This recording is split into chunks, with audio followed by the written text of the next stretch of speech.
our update with Chief Rafferty. Chief Rafferty, if you'd like to.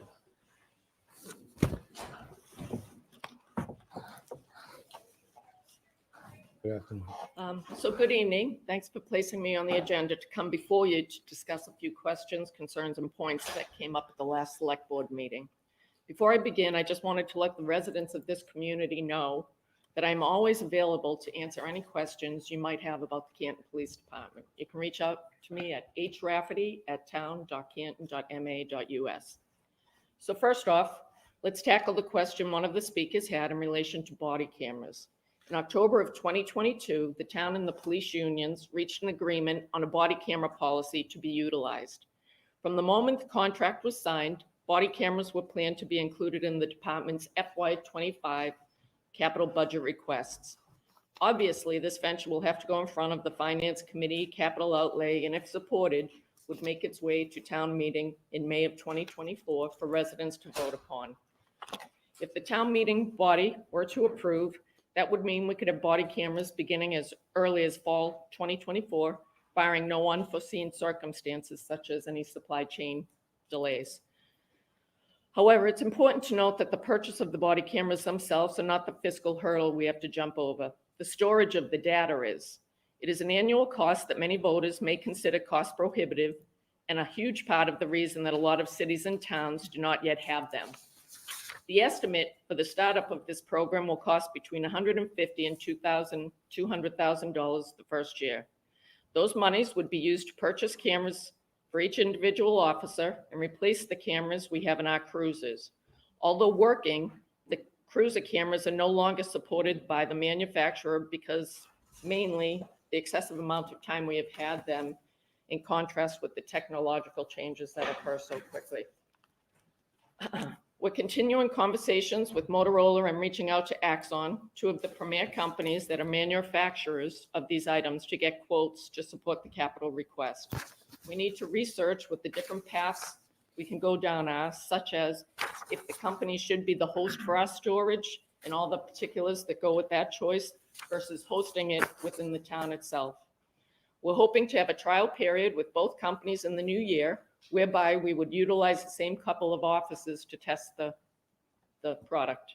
We anticipate that that should be at no cost. The goal of that is obviously to see which product works best and meets the needs of the town overall. What I can offer is the storage fee for having the body cameras will most likely be in the range of $75,000 to $100,000 annually. We plan on trying to identify state and or federal funds and grants that can possibly help us to alleviate the costs. However, the noted figure is the estimated cost to taxpayers every year, without taking into consideration the annual incremental increases the chosen company will most likely charge. I know and truly understand the frustration by some citizens that we are not currently wearing them. However, Canton is actually a lot further on in the process than other communities. At the present time, cities like Cambridge, Brookline, and Quincy are in the same exploratory phase as us. Norwood, Westwood, and Stoughton still are not wearing them. Randolph just implemented them, and Foxborough is a month away from having them on their offices. In short, I would like to stress that the officers at the police department are just as motivated to have this additional law enforcement tools as those we serve. We know that the 360 degrees of transparency is critical to our profession as we move into the future of policing.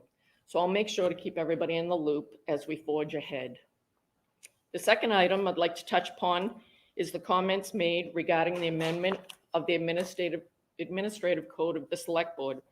The language change suggested would be to alter members should treat each other with respect to members should treat all people with respect. I just wanted to say that I totally agree with this thought process, especially in these days. People in positions such as mine and that of elected officials should be held to a higher standard. That is why I'm proposing it be adopted by every town board and every elected official. It seems hypocritical to solely make members of the select board adhere to such a rule when we have a current elected planning board member who actively participated in an event that made residents of our community feel disrespected, targeted, and intimidated. An event that I believe under statute 268-13A could put most possibly. Let me just cut it right there. This is where it gets hypocrisy. This is from August. Helena Rafferty.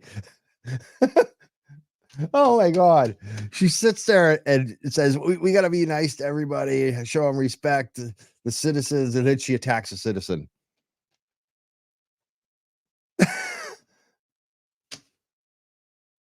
And she wonders why people are going to protest her, the Canton Police Department on Sunday. I want to play more of this video tonight, but I got some great guests in the green room. So why don't we just bring them up right now? You know what I got to do is there's a bunch of folks here. So why don't I bring in Rita first? Hello, Rita. How you doing tonight? Good, good. What do you, I mean, you must be, I don't even know what to say. Cause now I noticed that you're being attacked now quite a bit. Oh yeah. I don't pay much mind. I don't pay much mind. It's a distraction. It's meant to take me off course and to, change my focus. And so while I hear some of what is said, I don't pay much mind. And there's got to be a protest this Sunday. Are you going to be there supporting it? What do you think about this? Yeah. Yes, I am. The Canton Police Department for the Canton 9. Yes. And all of that baloney. I mean, what do you think about the fact that people have to protest to be heard in Canton? I think it's sad. I think it's sad, and I think it's sad that the actions that the Canton Police Department, continue to take under the direction of, Chief Rafferty. I think it's sad, and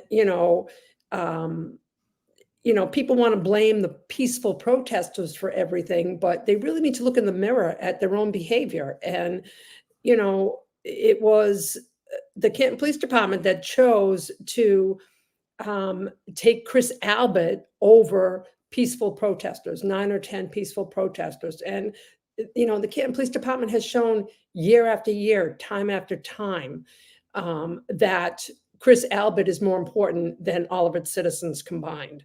And they will do whatever to protect him. And it's costing this town. So while we just listened to, Chief Rafferty say, it's 70 to 5,000 to 100,000 every year for storage.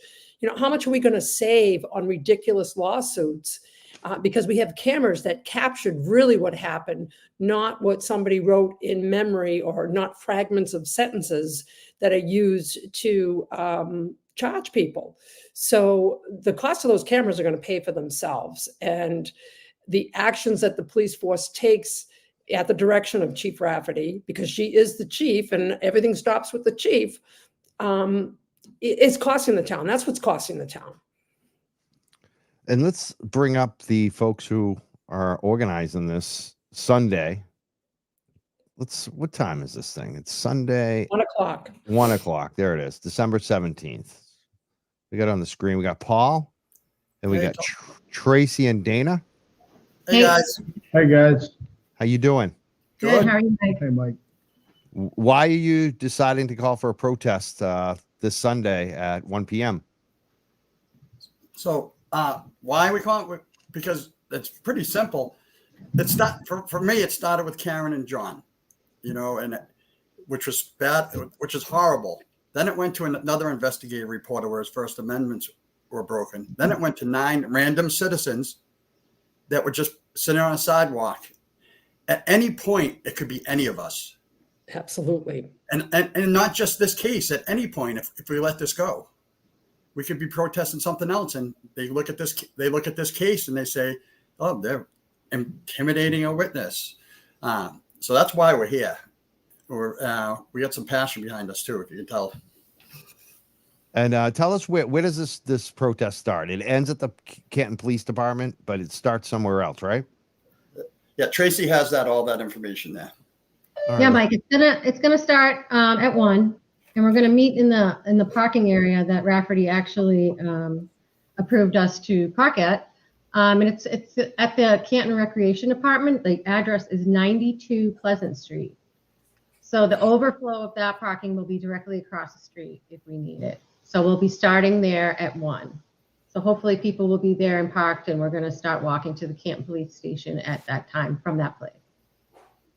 And what if I was thinking I may show up. Hopefully, I can't make any guarantees. You never know. If I show up, I'm thinking I don't want to do the walk because that's all I do all week is walk. And so if I get a day off on Sunday, I like to rest my legs as much as possible. I show up at the police department to cover it there.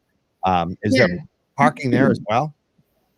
There are spots. They're probably going to not barricade, but put cones up where their personal cars are. But there's parking near the church next door. And I'm actually going to go there beforehand and kind of set up a table. And we're going to have like hot chocolate and stuff. And, we're just going to kind of set up the area with certain types of signs and that sort of thing. So if you want to hang out there, that'd be awesome. And the big question that's coming up from people already and where we're going to go next is, will they arrest all the people who go, is a question from Jimmy on YouTube. I know that you've talked to Chief Rafferty about this week. What's the advice? Like, what's going on? Like, are people up for potentially being arrested at this or not? Go ahead, Paul. So can I go real quick into how we end up meeting with Chief Rafferty so people understand? Yep. So what happened was we wanted to do this protest. I went through the ACLU, and anything over 100, the government can request a permit. So I contacted the select board's office, and they had no permit for what we were doing. So we had to go through Chief Rafferty. So that's how this meeting came. We didn't call Chief Rafferty and ask her for permission. Exactly. So, we have details of the meeting. Part of the meeting was that, and I think she might have sent that to you already, is Canton Police Department inside and outside is, according to her, is a safe zone for all protesters. And did she even offer a public bathroom there? She offered Yep. I saw that. She offered the bathroom. So we went into just so you know, we went into this meeting. One of the first things we said to her is, I want to make sure you're crystal clear. We're here because we're protesting what your police department did against someone's First Amendment rights, and we don't trust you. That's how we started the meeting. And so this is about the Canton 9 again. They were arrested on, there was a protest in November, and they were recently summoned for felonies, which one of them is a 17-year-old local wrestler that called into the show, and I'm looking forward to seeing how his season's going. Hope this doesn't affect him at all. I just really hope for him, especially that this stuff gets all thrown out. And that's why you're protesting, right? Yes, we are. Have you heard him on the show? I heard him when you had him on last time. What did you think about that? I'm flabbergasted by it. And there's another one, and I don't know how public it is. His job might be in jeopardy because of this. For what he does for work. Wow. Yeah. Yeah, he sounds like a real good kid. Sounds like he's got a big future ahead of him. And it's unfortunate that they had to pull this with him. All of them. Yeah, a lot is at stake. People could lose careers over this. People could lose future opportunities. And this Tim kid, young man. Yeah. He's 17. This is his last, final senior year for wrestling. Like, I just hope they don't ruin his wrestling season. Like that to me is unacceptable. And the fact that they don't care. They don't care that they did this to the 17-year-old kid who's trying to plan his future. They just don't care. They just want to prove their point. They want to make an example out of them for everybody else. It's intimidation. They're the intimidators. It really is. They're the intimidators, not us, not Aiden, none of us. It's Right. them. Right. It's so wrong. It's protesting against. You're on mute. What was that? I'm sorry, I had comments from the peanut gallery. Oh, I was wondering what's going on. I'm trying to figure out who. I had to say, please. I'm on a microphone. I got a wild dog in here, so you may Yeah. see him jump up. It's just so wrong. I mean, the extent to which Canton Police thinks we're making them look bad. No, Canton Police, you're making yourself look bad. This is bad enough. And every time they do something like this, it makes them look even worse. And it needs to, I'm going to say it needs to stop. That sounds like Michael Morrissey, but this is out of, it's out of control. They keep making missteps that make them look worse and worse, in my opinion. Yeah, Oh. everything they do just makes them look more stupid. Right. Why do you have to silence innocent people? These people did not have garb on. We're not, carrying weapons. They were just peaceful people holding signs that little Chris Albert didn't like. And I just don't understand how Chris Albert has been able to monopolize this entire police force, but he has, and he's cost this town a lot of money, and he's cost the state a lot of money as well. I mean, the hit and run that he was in, that's 30 hours of Mass State Police on the run looking for him. He doesn't pay his taxes on time. This is all public record. I'm not saying anything that's not true. And, but the town and the 2007 Lapalato case was a Chris Albert special. And that cost the town too. So, the town needs to take a look at, it's Chris Albert. And his misuse of the police force and allowed to do it, that is bringing shame to this town. Oh, someone asked in one of the comments, they were asking, what did Helena Rafferty say when you told her that you were protesting her police force? What was her response to that?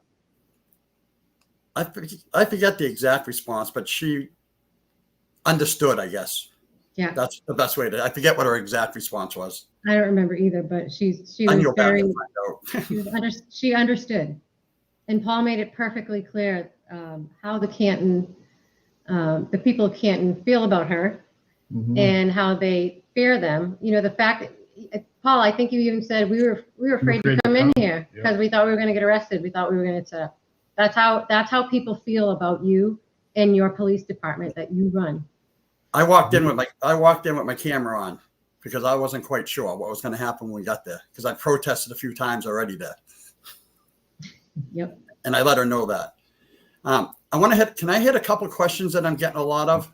Yeah, because you just reminded me to turn on my my cameras too. I like to, ever since that happened at Turtle Boy, while he's live, the pizza guy, I like to turn on my own cameras, especially when I'm the only one here tonight. So this would be the night. So thank you. Go ahead. I'll turn on my cameras. One of the big questions I keep getting on Facebook, my DMs keep blowing up. So I'm hoping I can get a lot of people here. They asked me about Brian Albert's house. I mean, not Tim Albert's house across the street. Because the last time we protested at the police department, Chris Albert was there waiting for us with a few other people. And I asked Chief Rafferty, what's going to happen then? And her exact words were that Tim is not a witness. Even though Michael Morrissey and everyone else and Ken Mello says family of witnesses, but she is not a witness. If Chris Albert is there, he's not supposed to be here, and she'll take care of that. So that's why she said it's a safe zone. They do, I believe, and then I followed that up with, because another people asked me about was, what about the 5 officers that are witnesses in the case that responded to the scene of the Karen Reed, and the officers that showed up at the Canton 9, because technically they're witnesses. And Sergeant Paul Gallagher was there, and he said the reason you won't get charged that is because you guys don't intimidate us. Her actual Finally words told were- the truth. That's finally truthful. Yeah. Like, I don't get how Chris Albert's intimidated when he sends letters to people from lawyers. Like, that's not intimidating. He's intimidating people. He's not That's intimidated. We all suspect that he was behind the anonymous letters as well. That's one way intimidation. One of the That's authors, based on the that's- language. Yeah, intimidation from him, not and calling the police on people. The intimidation is always coming from Chris Albert and not the other way around. So I wonder if that's going to come up in Aiden's case, because Chris Albert I don't think he's afraid. I really don't. Even though he says he's afraid, I don't get the picture based on his actions. I'm going to ask Aiden's attorney on Wednesday night about that, hopefully. We pointed that out quite a few times, just so you know, when we were having that meeting with Chief Rafferty. And what was her Chris Albert's not response to it? afraid. Yeah, what was her response to that? He says he's intimidated. That was her Yeah. response. Well, that's what I asked the question. I said, well, how do we know out of all these witnesses who is intimidated and who's not? That we to go into the assumption that just everybody is, because there's certain people in this case that I've never seen before. We've never seen before face to face, and some of them, if I could trip over them tomorrow and have no idea who it is. So am I intimidating that person by wearing a Free Karen Reed shirt when I bump into them on the street? It's crazy. But she also pointed out that, and she made it perfectly clear that you can do whatever you want as long as you're not in front of their place of business or residence. So as far as I'm concerned, any sign, anything that you want to write on a sign in front of the Canton Police Department, even about the Canton Police Department, do it. Keep doing what you're doing, just as long as you're not in front of their homes or their businesses. Mm-hmm. I did jump in and say something. Oh, sorry, Rita, you talking? That was background. Go ahead. That was the photo gallery again. We were very professional. We were trying to be in there, but I might have said a few things that might have been off the cuff. And I looked right at Chief Rafferty and said, so my sign with your picture with you behind bars is okay. And she, you know what she said? Just use a good picture of me. Yes. She said what? Just use a good picture of me. Oh, let's just use a good picture. She's Yeah. she's vain. She said Aiden picks the worst pictures of her all the time. I bet she likes the picture I used tonight. It's kind of cute, actually. Yeah, that's great. I That's use this great. one. It's kind of cute. We just say that's a good picture, Helena Rafferty. Maybe she'll call in tonight. Like Yeah. that's what I'm challenging some of these jokers to. Like again, I'm gonna say this tonight. These selectmen who have no friggin' balls. This police chief, again, she's got no real courage either. Any of them, and any of these McAlberts, like we open phone lines here. You have an opportunity to call in. I don't understand why the family of John O'Keefe doesn't speak out. Like I just don't understand. Well, I think I do. I think that they have doubts and they're afraid to be in a public forum where they're going to be challenged on the bullshit. I think that's it. And I think none of them can stand up to scrutiny. I think that's the obvious answer why they don't call into a show like this or any other show. Like even when the Boston Magazine called for a puff piece on their side, who basically came out, someone that was pro defense district attorney that was pro Morrissey, this Gretchen Voss, that story that came out, they still didn't really talk to the reporter. Mostly they left it to KP and Jennifer Coffindaffer, like two of the worst people you could pick to basically defend yourself. So I would love to see them grow a pair and come on a show like this and speak up, because otherwise they do look guilty. And especially when all people see you is calling the cops on people. That's all people see you do is call the cops on people. You show up. Yeah. They hide behind the keyboard. Yeah. You don't say a word. Chris Albert doesn't say a word basically at his own select board meetings, misses a few of them, doesn't have any statements ever when he's followed with cameras, but he has time to show up when Aiden gets arrested. Like that says it all to me. Like, so I'm just giving advice to that side tonight. Any of you have comments on my kind of spiel on that tonight? I agree with you 100%. I wish someone would call in. Someone asked in the chat, did anyone videotape Chris Albert? I just wanted to touch base on that. The person he started yelling at was me when I got there, but I was driving. So it caught it by surprise. So I turned around and parked somewhere else, and he took a couple pictures of me, but he's really scared. Yeah, Chris Albert's not afraid of anybody. Chris Albert knows he has a little bat line right into the Canton PD. He doesn't even, I don't even think he calls the main number. I think he calls the cell phone numbers of his friends. And people show up. I mean, what is that? What town runs like that? It blows my mind that this man has that kind of power in this town. I don't care if his brothers are police officers or not. why, and he has a history of it. And we know since at least 1994, he has a history of not taking responsibility for his actions. Okay, his lawyer, okay, go ahead and tell me, send me a letter. He did take responsibility. You know, he served 6 months in jail or whatever. He took off for 30 hours and, you know, and never admitted he was drinking, never admitted what he was doing. In the interview that was published not too long ago, he wasn't asked any questions. His lawyer said he's not going to answer any questions, so they didn't ask him any questions. I mean, who in this day and age gets away with that? Back in the 80s, 90s, you didn't get away with that. But Chris Albert does.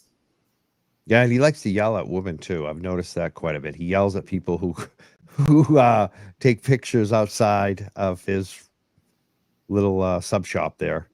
The Glare had a good comment, and this occurred to me the other day too. Like, he said they're something to the effect that they're not under any obligation to remain silent or remain quiet on this. I wonder if the DA has told them not to say anything. I don't think so. I think that they're just being weak, but that would be interesting to know. And I'll tell you what, if that was my brother or my sister or my son or whoever it was, my best friend, I wouldn't let the DA silence me. I'll tell you that. If you have nothing to hide, why not speak? Exactly. Exactly. They're not speaking because there's nothing they can say that's credible. Right. And all they do is, you know, their whole tactic too. You've seen this over and over again. Is the sock puppet accounts, which, you know, one of the Dougal police officer, his wife got exposed with one of the sock puppet accounts, and they've been exposed like this over and over again. That's all they do. They have these fake accounts. Yes. And they just throw BS and they attack people and they don't win anyone over. It's just such a waste of time. I wish they would grow some balls and call into a show like this. We're probably going to open up phone lines tonight. So, you know, or just be a troll and have nothing. You just waste your life away being a troll on Twitter. Oh, You're basically trolls are such promoting a everything what we're doing. So I'm now, glad you Rita, mentioned his wife, Jackie, because Jackie was trolling me on Twitter. And by the way, everybody, I don't have a Twitter account and I'm not going in that toilet. So don't worry about it. I'm not going there. It's not worth it. But I guess Jackie likes to play there. And, you know, she was trolling me and called me a monster. Well, Jackie, who's the monster now? You're the one that got bagged with the you don't even have the guts, Jackie, to do something and say something under your own name. You have to create a fake account. And everything I post under my name. And, you know, only cowards have to come up with fake accounts because they can't put their truth out there. exactly. So, And you know what's so funny about that too is she's such a coward even after she got busted. And it's clearly anyone that has any brains knows she was busted because she posted her license.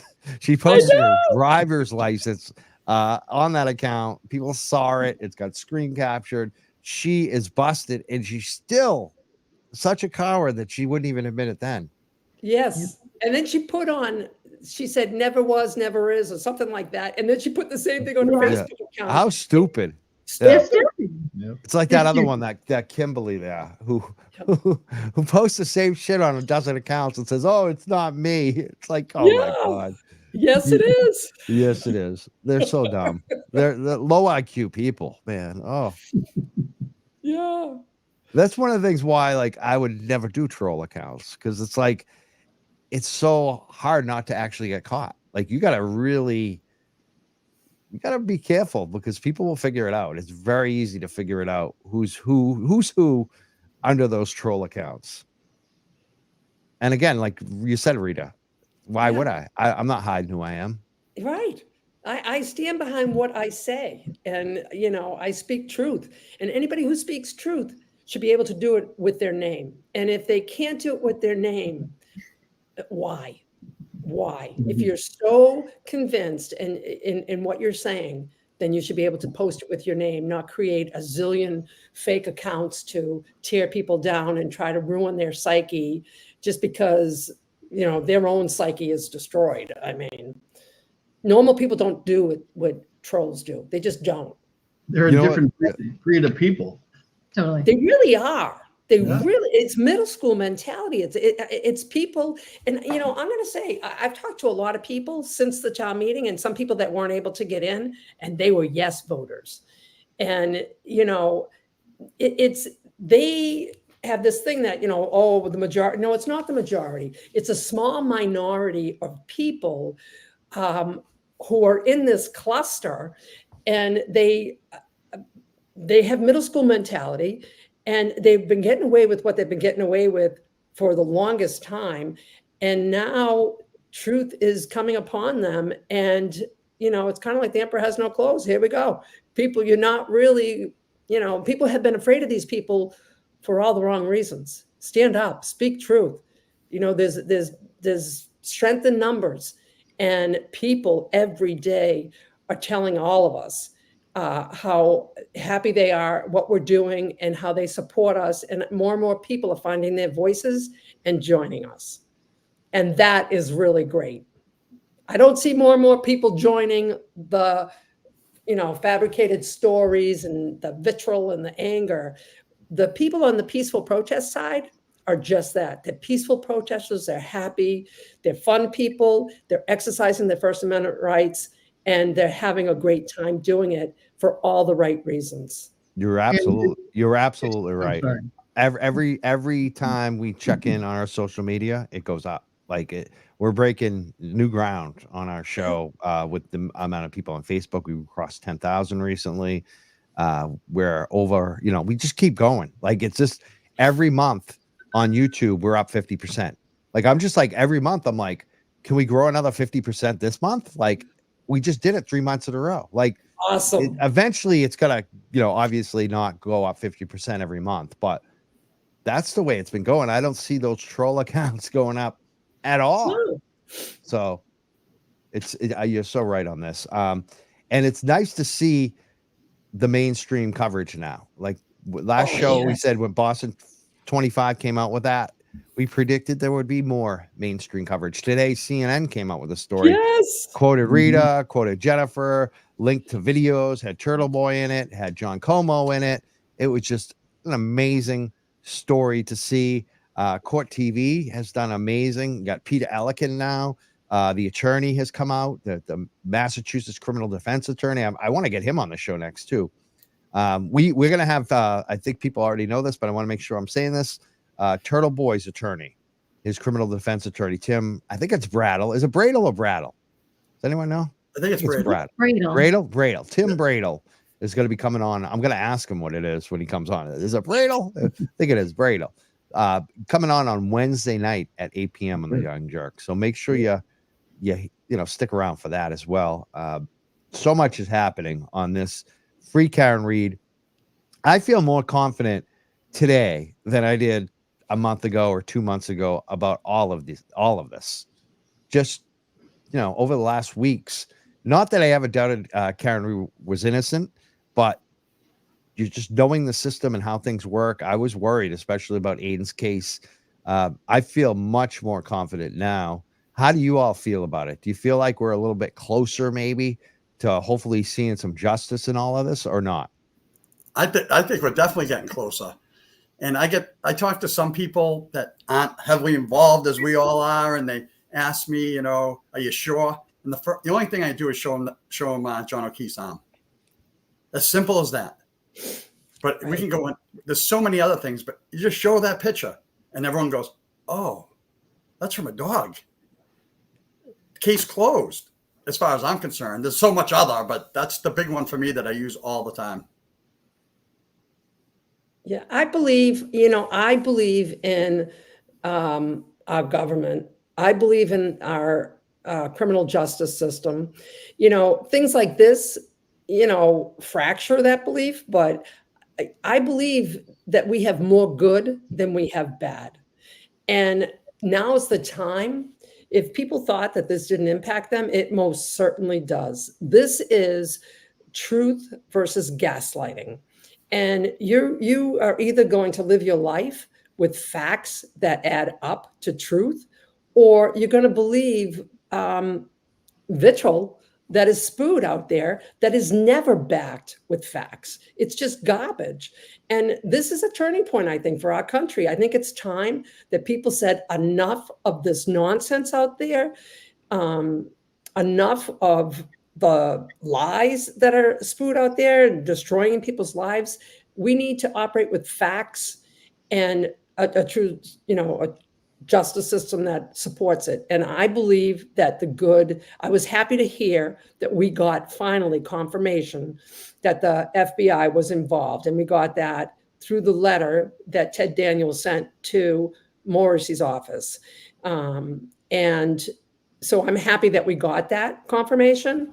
And, I remember on the court steps when Aiden first went to court in, I think, October, after that October 11th incident, he looked at Ted Daniels and he said, this could be you, because you report unfavorable things on people and you could be next. And I heard him, I'm paraphrasing, but basically that's what he did. Said. Absolutely. And, I would like to think that that was enough to get Ted Daniel to do what he did. I don't see why more journalists aren't feeling that, especially like if you do a show like we do, where things are live. You don't know, like we make mistakes sometimes. Sometimes we have a call from someone that doesn't go right, or so I get very worried about that. I got to tell you, and I think that Aiden has gone to bat for Karen Reed so much that he has put himself in some risk. He's like a martyr, and I think he's definitely helped the case of Karen Reed. I just hope that it works out for him in court, not just for him, which obviously I do hope things go good for him, but for all of us. It's just very scary that we could talk about someone who's an informant or working, and now we're being charged because we made them feel uncomfortable. That is crazy. I look at the mobsters like Flemmy, like James Flemmy, who killed a lot of people. He testified for the government. James Whitey Bulger was an informant, apparently. That's still, we don't really know about him, but we know on Flemmy, definitely. And so when they were around and kicking around, we couldn't comment on that. That's the law now. That is outrageous that we could get in trouble for protesting them or making them feel uncomfortable. I really hope this gets thrown out for all of us. So I don't think there's a jury that will convict Aiden. I don't think there is. I think obviously it was a distraction. It was to disable him from continuing to do what he was doing very effectively. They wanted to silence him. They wanted to silence any other protesters by attacking the Canton 9. I'm still not convinced how Sunday's going to go. And it's not the peaceful protesters. The peaceful protesters are happy people, but the cars go by, the fingers go up, the swearing comes out of the cars that drive by, and it's a minority. But that's, what we're dealing with. But I don't think that anyone will ever convict Aiden. And like someone said, he's got an army behind him. And there are many, many people that know the truth. And, that's another thing too. People still don't know this story. Right. I talk to people every day. I love it. I'm glad you brought that up. People don't know it. Yeah. And when they find out, then that's when they realize what's going on. And they wanted to keep a lid on it.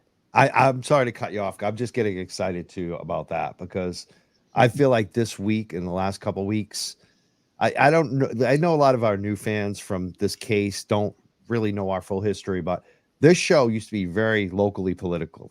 We've had over 100 politicians on the show, people running for office, and U.S. Senator Ed Markey's been on the show. We've had 4 different Congress reps on the show from Massachusetts, mayors, you name it. We've had them on basically. And I haven't really had any politicians because I want to cover this stuff so much. And I don't want to put them in the space because I know they don't know. And mostly when they've come on our show, it's not so much about the politics, because we've had Republicans, Democrats, Green Party. We have everything. It's about issues. We talk about policies, about things like cannabis and rights, and so that's kind of how we have done the show. It hasn't been like a heavy political show so much, even though we've had a ton of politicians on. But lately, they're all hitting me up, like off the record, and it's like just like what they do on cannabis, because I'm known as a good faith actor in cannabis. So when they want to know, get some advice on what to do with workers or patients, a lot of these city councilors and state reps will hit me up and say, Mike, what do you think about this? They're now doing that on this case. They're saying, Mike, what's going on in Canton? What's going on with this DA? I know Morrissey. This is these are the quotes that they're saying to me now. So I'm feeling really good. I feel like people, like you said, they know, but they don't know. They have an inkling. They know something's not right, but they don't know all the details. And when they dive into it, it's pretty damn obvious. Yeah. Unless you're And McAlbert. they do see the Free Karen Read signs, but they don't understand what it means. And so we have to point them there. We have to tell them where to go to get the information. And the fact that Court TV had it, and now CNN had it, and Boston 25 had it, I think the lid's getting blown off. And that's what all of these McAlberts have not wanted. They did not want people to talk. And we said, no, we're talking. And we will continue to talk until we get justice. And, now people in other countries, I hear, people in Canada, Ireland. I've heard from people in different countries, in Mexico. It's getting out there. And, we need our country to rally behind this and say, no, enough is enough. This is blatant framing of an innocent woman. Well, collectively, we need to still continue to make noise. The noise we're making, it's huge. And that's what it is. And that's what Sunday is all about. We have, 25,000 people plus on the justice page. If we get a fraction of those people showing up on Sunday, that's fantastic. The bigger the turnout, the better. That's what we're looking. We're looking to make noise. And again, as we always do, keep it peaceful and then do the right thing. Send the right message. How many Can I people jump on that too for a second? Yeah, but I want to ask all of you, but we'll go right back to Paul. How many people do you think will show up? Like, what's your kind of feeling on this? Is it going to be dozens, 100? Like, what kind of responses have there been? The responses have been great.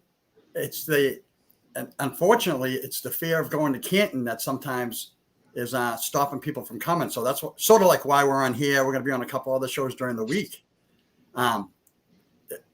We don't know. I could right now, I would say 100, but 50 could show up. I don't know yet. We're putting it out everywhere. Updated press release is going out tomorrow to all media.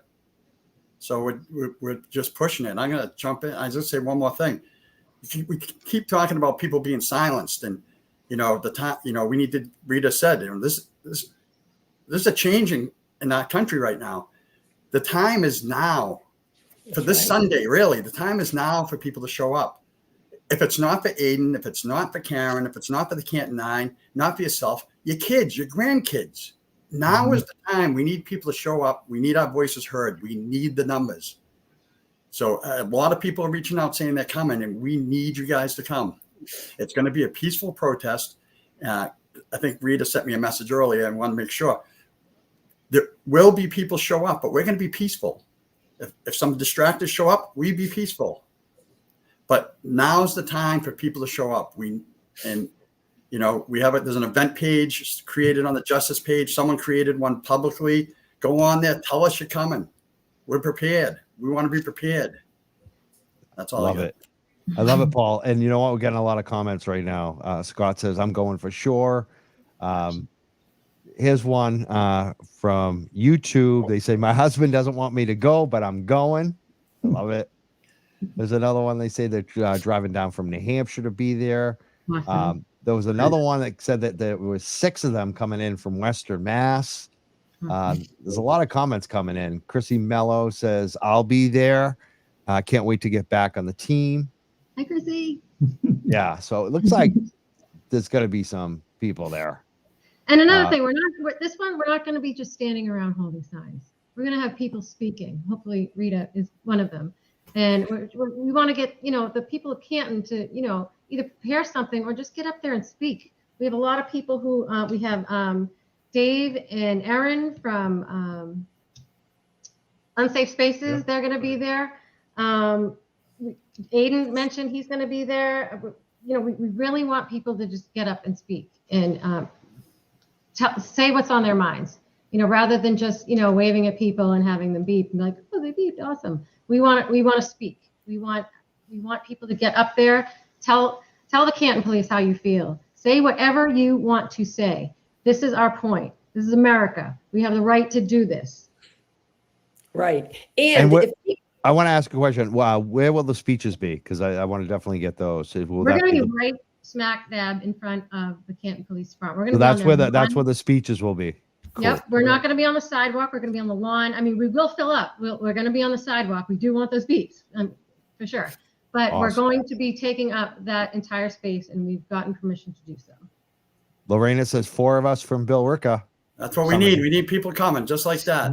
Bring your family. Yeah. Tom DeRosa, anyone from the South Shore, has offered to drive people there too. Yep. Hopefully us some know. TV stations will be there. Channel 25 and Channel 10 have shown up to these in the past. So hopefully they show up too. And if people can't make it, right, or they're afraid, which I encourage you to go, look at us. We're going.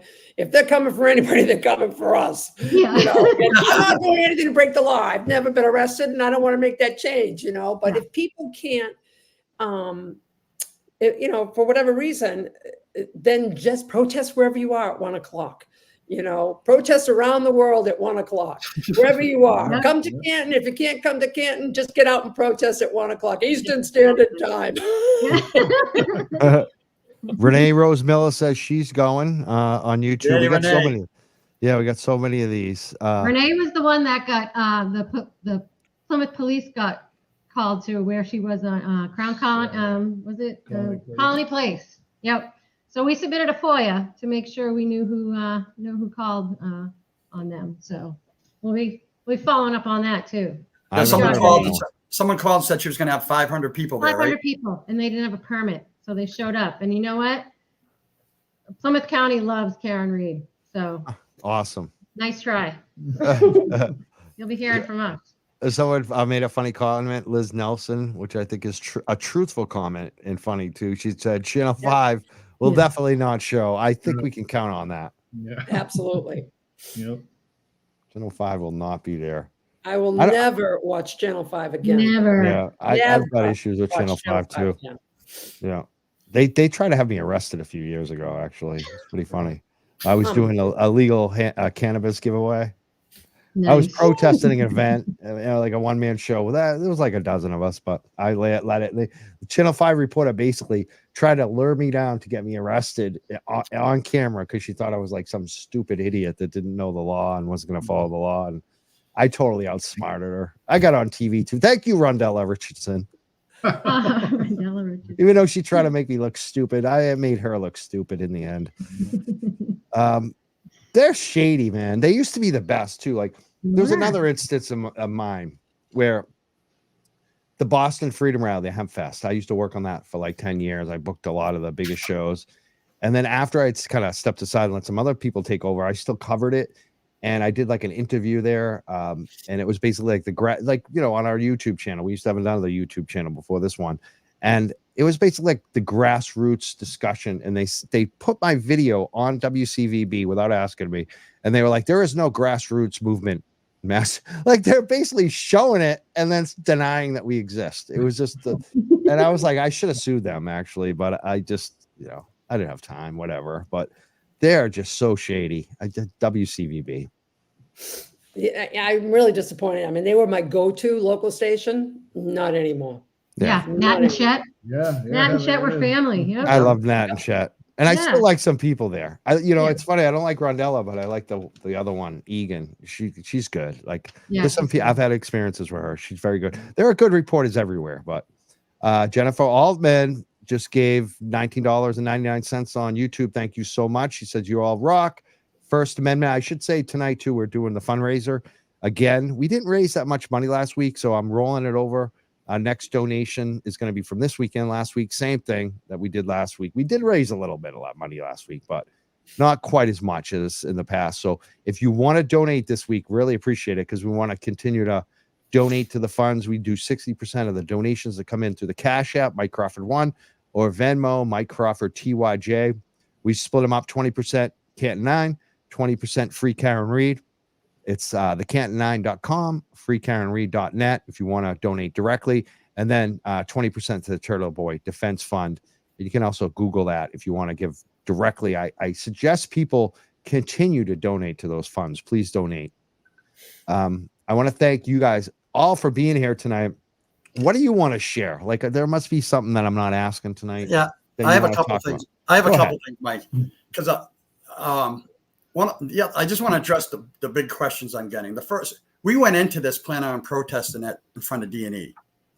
I just want everyone to know we went in there, and I was in contact with the ACLU all last week. And so they knew I was meeting with Chief Rafferty, and the legal representatives told me to ask her 2 questions. The first question was, why couldn't we protest at the same place the Canton 9 was? And she stated the statutes, the 2 statutes. That's why we couldn't. Then I said, the other question they wanted to know was, what would happen if we did? And she said, the same fate as the Canton 9. Paraphrasing, that's what it was. So I went back to the ACLU with those comments, and they came back with, we can't recommend what you do or not do, but we suggest you go someplace else because there's currently a court that's entertaining these charges. So we need to see what happens with those court dates before we make recommendations like that. So I wanted to address that too. Excellent. And then the other thing was that I made sure I told Helena that the town of Canton, the citizens of Canton, know you're protecting Chris Albert. We told that straight up. And that's another reason we're here. I wanted to make sure, I forget what I said. I might have had a smart ass remark about it, but I just wanted people in Canton know that we were fighting for you guys in there. It wasn't hi, how are you? We love you. Let's hug each other. Did she say anything when you said that you're defending Chris Albert? What'd she say, Tracy? She did, but they kept going back to, we understand the perception. Yeah. We didn't really go into it. And a lot of things we said about Karen Reed or John O'Keefe or even Rita or the citizens of Canton, it was basically, as far as Karen Reed goes, oh, that's all going to come out in court. Or not come out in court, but that has to be settled by court. Yeah. And Rita, when we mentioned the citizens of Canton, they said, well, you have to understand, we have this, and then we have our citizens. So they weren't really ready to talk about anything that was open. She made sure that she said that, it doesn't matter what you think of if Chris is intimidated or not. He says he is. So she basically validated what we said. Right, Paul? Yeah. And we hit all their missteps. So we talked about the egg thrower. We're very open. Talked about the egg thrower. Yep. She blamed it on the court, not her. Mm-hmm. We talked about Tom DeRosa's incident, and she says that's my brother-in-law, and it's going to court, but we'll see what happens. Yeah. We hit her with everything, in a mostly positive way, like professional way. Open communication, and we didn't hide anything. We were there to talk. We were there to bridge the gap in a certain way, but we knew who we were talking to. We knew that these people were covering up a murder. Plain and simple. And one more thing for me, for now anyways. We do have an email from Chief Rafferty with what we all agreed upon. So I'm going to post that on the Canton page and the Justice page so everyone can see it. So it's in writing that if you show up at the Canton Police Department, you're not going to pick up a charge. Because that's what I said. I go, you keep saying that, and then we're going to show up there, and then 2 weeks later, we're all going to get subpoenas to join the Canton 9. And she put it in paper, and she said to us, you can record that. Yep. But I guarantee you will not be arrested. So we want to show that. Yeah, we want to show that to everybody. So you can be comfortable. As far as we're concerned, we are talking about Helena Rafferty. I got to share one more thing because I got back from the meeting. I had talked to the women of Canton. It was Rita, Jen, and Angela. And Angela said something to me that hit me hard. She said to me, Paul, remember, you're dealing with somebody that's helping cover up a murder. And that's how we're taking it. But so we have it on paper though. I've seen it too, so that's great. I got a question for our chat. They got this guy Bert in here. Yeah, he came back. He came Yeah. back. That's Albert. Oh, is that an Albert? I got a question for the chat. They're so original. The question is, should I ban Bert right now? Yeah, get rid of him, Bert. Yeah, Bert, Rita says yeah. Tracy said yes. What about you, Paul? I say yes, but I didn't see anything. I'm going with the crew, the crowd. I want to ask the chat. Should we get rid of Bert? Yes or no, folks? Like, I want to know what you think in the chat. Oh, they've been kicking him to the curb. Yeah, they're saying get rid of him, right? Yeah. Wait, there's one guy who says no free speech. Someone said, yeah, don't ban anyone. But we don't want vitriol. You know, Yeah. there's a difference. Yeah. Yeah. I usually Wasted ban, time. like, it depends. It depends how bad it is, but he is annoying me right now. That's He the just thing. likes If I to get under my annoyed, skin, but he doesn't. yeah. It's your channel, Mike. I think enough people have said, I don't know. Now Kim Curran's saying let him stay. Oh no. If I see Bert again tonight, he's gone. How's that? Yeah. I'll give you a warning, Bert. So I treat him like I treated Riccio when he showed up for our protest in front of the Canton Police. Everyone just ignored him. Yeah. That's usually what I do. And they go Sometimes what away. I like to do is put them in timeout, so they Yeah. have to sit there for like 2 hours, and they wait to comment, and then they comment again. I put them right back in timeout. It's kind of fun, but Yeah. I mean, I don't know. I guess I gave him the warning, and he's kind of disappeared. Maybe he doesn't want to get banned tonight. Yeah, pretty you know, funny. they just can't they can't post under their real name. They just Yeah. can't. Yeah. And Hey, is that Sean McCabe by any chance? Yeah, that's I what think everyone's it is. asking. I think it is. Call in McCabe. Come on. Yeah. Come We'll on. have a good time. We're both leftists, except I'm not a scumbag like you are. I was just going through the chats and it sounds just like him. Yeah. And here's Riccio. You didn't keep anyone from running from me, dipsticks. Oh my God. This kid. You're such a Because you loser, smell like hot dog Brian. water. Brian, Everyone go runs. take a nap. Go to Yeah. bed. Come on. Everyone runs from Stop Brian it. Riccio. You smell. You smell like hot dogs. No one wants to be around you, Brian. Haven't you ever figured that out? That's why you don't have a girlfriend. Seriously, get a life. Stop following Kate around. Oh, poor Brian. I feel bad for Brian at times. I do, even I though. don't. Scott did a nice donation. You see that? Yeah, Scott gave $40. Thank you, Scott. He Very says, to nice, the Scott. heroines and heroes of Canton and the army of truth seekers, turtle riders, turtle boy. Thanks, Mike. Thank you, Scott McGinnis. Very nice. And the Glera's been watching tonight. I love him. He says he smells like hot dogs. He's out of line with it. He really does. He really does. We love the glare. Yeah. We love the glare. Yes. We love how he breaks everything down open and honestly. That day that he was going over that infamous call. He had no idea where it came from, and he was just learning as we were going, and he did awesome. We love Yeah. the glare. That's great. Yeah, he did. I watched that too. It was great. I watched it twice. Yes. He is great. So you Um, had mentioned the letter from Gilder that she wrote in the Citizen. Yes, go Mike? ahead, because I want you Yes. to talk about that. The realtor Yeah. who So is involved with the Alberts. right. So I had written a letter and it was published the week before. My letter was full of positivity and appreciation for what everybody did. And, but these people don't know what to do with positive vibes. So they go negative. And so she wrote a negative letter, why Canton can't heal. And one thing that we do, we present facts and we support it with specific information. They never do. And her letter was just, said it was an astounding and disingenuous plea from me, and we're anti-police and we're anti-select board, which is not the case. And if the select board and the Canton police look bad, it's not from words that came out of my mouth. It's actions and words that came out of their mouth. And they're the ones who, we recently found out that the select board didn't take the ethics training on time. It's an annual training that they're supposed to take within 30 days of being on the job. And only one took it. timely, and that was J.R. McCourt. The other 4, as of October 31st, had not taken that training. And it was only when a random citizen inquired about it that they took it so that they could say that it was completed. And that's not something that I've done. That's something that they have done.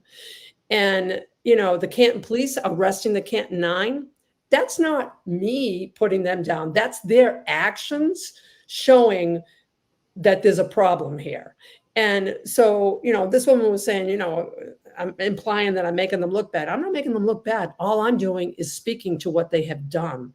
And when we had the town meeting, and this is a big point, that when we had the town meeting and the vote was taken, whether or not we were going to have the alternative method of voting, which would have allowed people to vote yes for the audit and feel safe about it, we accepted the outcome of that. And you got somebody here. I think we got another one. I don't know. But anyways, I'm looking at the comments and it distracts me. But the comment just distracted me. But anyways, I forget, what was I saying? Something about the select board meeting and The vote to have. and the vote. Oh, yes. Yeah. So at the special town meeting, we accepted the vote, outcome of that vote. When people raised their ballots, they counted, they said, okay, we're not going to go to the alternative voting method. We're going to go to the standard voting method. And we knew we were going to lose yes votes because of that. But we accepted that because that's the American way. You vote, you accept the outcome, period. And when the time came to vote on the audit, we really thought, we said, we're not going to get this because so many people said, listen, we want the audit, but we're terrified. These people, they're powerful. They're going to come after us. And we're our family, our friends, our job, whatever. And they had so much on the line. And when we won the vote, it was the select board, John Conley, who jumped up like a jack in the box and protested. And then the other 4 went along and protested. That's not American. That's not me putting down the select board. That's the select board putting themselves down, that by putting themselves in an embarrassing situation that they had to protect the Canton Police Department so bad that they all had to reject the outcome of the election. And then we had to vote again. And people, had to do it again and hold up their votes. And, so, Glinda wants to say, I'm making them look bad. No, Glenda. No, Glenda. They're making themselves look bad. They started this. You didn't. No, it's like all we're doing is mentioning what they're doing. And when the Canton Police Department runs to Chris Albert's defense and charges 10 regular people with witness intimidation, it's too much. It's too much. That's what's making them look bad. Absolutely. Got some more donations coming in. I want to thank everyone who's been donating tonight. Calamity Jade just donated all my heart and support to Canton. She gave $9.99. We had a sticker, a 99-cent sticker from Renee earlier. We said Jennifer Altman gave some money. Glamma Seuss gave $10. I think I read that earlier, right? Yes, I did. Scott McGinnis, Leah Baker. She said, tweet that email from Rafferty. Can we tweet that? We can tweet the email you got later, right? Yeah. You give us $19.99. We'll tweet it for you. Definitely. So we just got permission. We will definitely tweet that later tonight after the show, that email that went out from Rafferty, and put it on our social media. And hopefully everyone else spreads it around too. And you all do. Because I think that's important. I think what you said is important. Even myself thinking about going there, I'm an out-of-towner. They know it. I put myself out there. So, I definitely, if I'm driving down there on Sunday, I'm going to make sure again, my registration's all up to date. Everything's good. I always do that anyways, because of my business. But, it's like one of those days where you double check and make sure all your blinker lights work and your brake lights work. I wouldn't give them any excuse to pull me over. You know what I mean? It's just like, I don't want to deal with that crap. And I'm sure other people feel the same way, but it's good to know that the chief has actually put this in writing, so they can't turn around. And it's in writing. it's good that you all did talk to her and you got it in writing like that. A lot of things someone else was worried about too is when because we all agreed on the parking, that after we go to the police station, someone's going to go there and take pictures of all our license plates. For what it's worth, Helena said that absolutely will not happen from the Canton Police Department. And she also claims they don't have facial recognition. So, Oh, yeah, but they admitted that they put up special cameras for the July 22nd rally. Yes. Yeah, So I mean, I don't know, exactly. you know. Exactly. Take it with a grain of For salt. what it's worth. Exactly. What'll be interesting is if they have cameras in front of the police station, because Oh, they do. according to them, they do not, because I put in a request for some video to see that if we could catch Chris Albert and that other lady that was yelling at you that day. Yeah. I wanted to get the video of that. We don't have any cameras out front. Well, I find that hard to believe. I do too. But it'd be interesting if they're going to be there Police Sunday. station, they don't have cameras. I find that hard to believe, but Just like Brian Albert, Boston cop doesn't have cameras at his house either. exactly, exactly, It's in the script. exactly. In the script. And I want to make a note too tonight. Olivia Niles been commenting. We're putting a lot of her comments. We're talking earlier about phone calls or people speaking up why they don't come out on the other side. She got called out by people on social media saying she was Karen Reed. Yeah. And let's put her that, a woman like her, any woman, to my opinion, any person. I mean, I'm a guy who wrestled for a living. I'm not really afraid of anybody, but this stuff does kind of concern me, I gotta admit. And so I imagine like a young woman like her, there's a reason why a lot of people on the Free Karen Reed side and the folks that are criticizing the town of Canton are afraid. And they called her out. They said she was Karen Reed, and she called them to the show and proved she wasn't Karen Reed like a week ago. And that shut a lot of them up. Like that is actually like, calling the bluff. I would love to see the other side try that. I would love to see it. I don't think they have the balls. They don't. No, they won't, because they can't say anything, because whatever they say is going to trip them up. Yep. It's a lie, and so they can't. When you tell a lie, you got to tell another lie and another one, and when you tell the truth, it's always consistent. And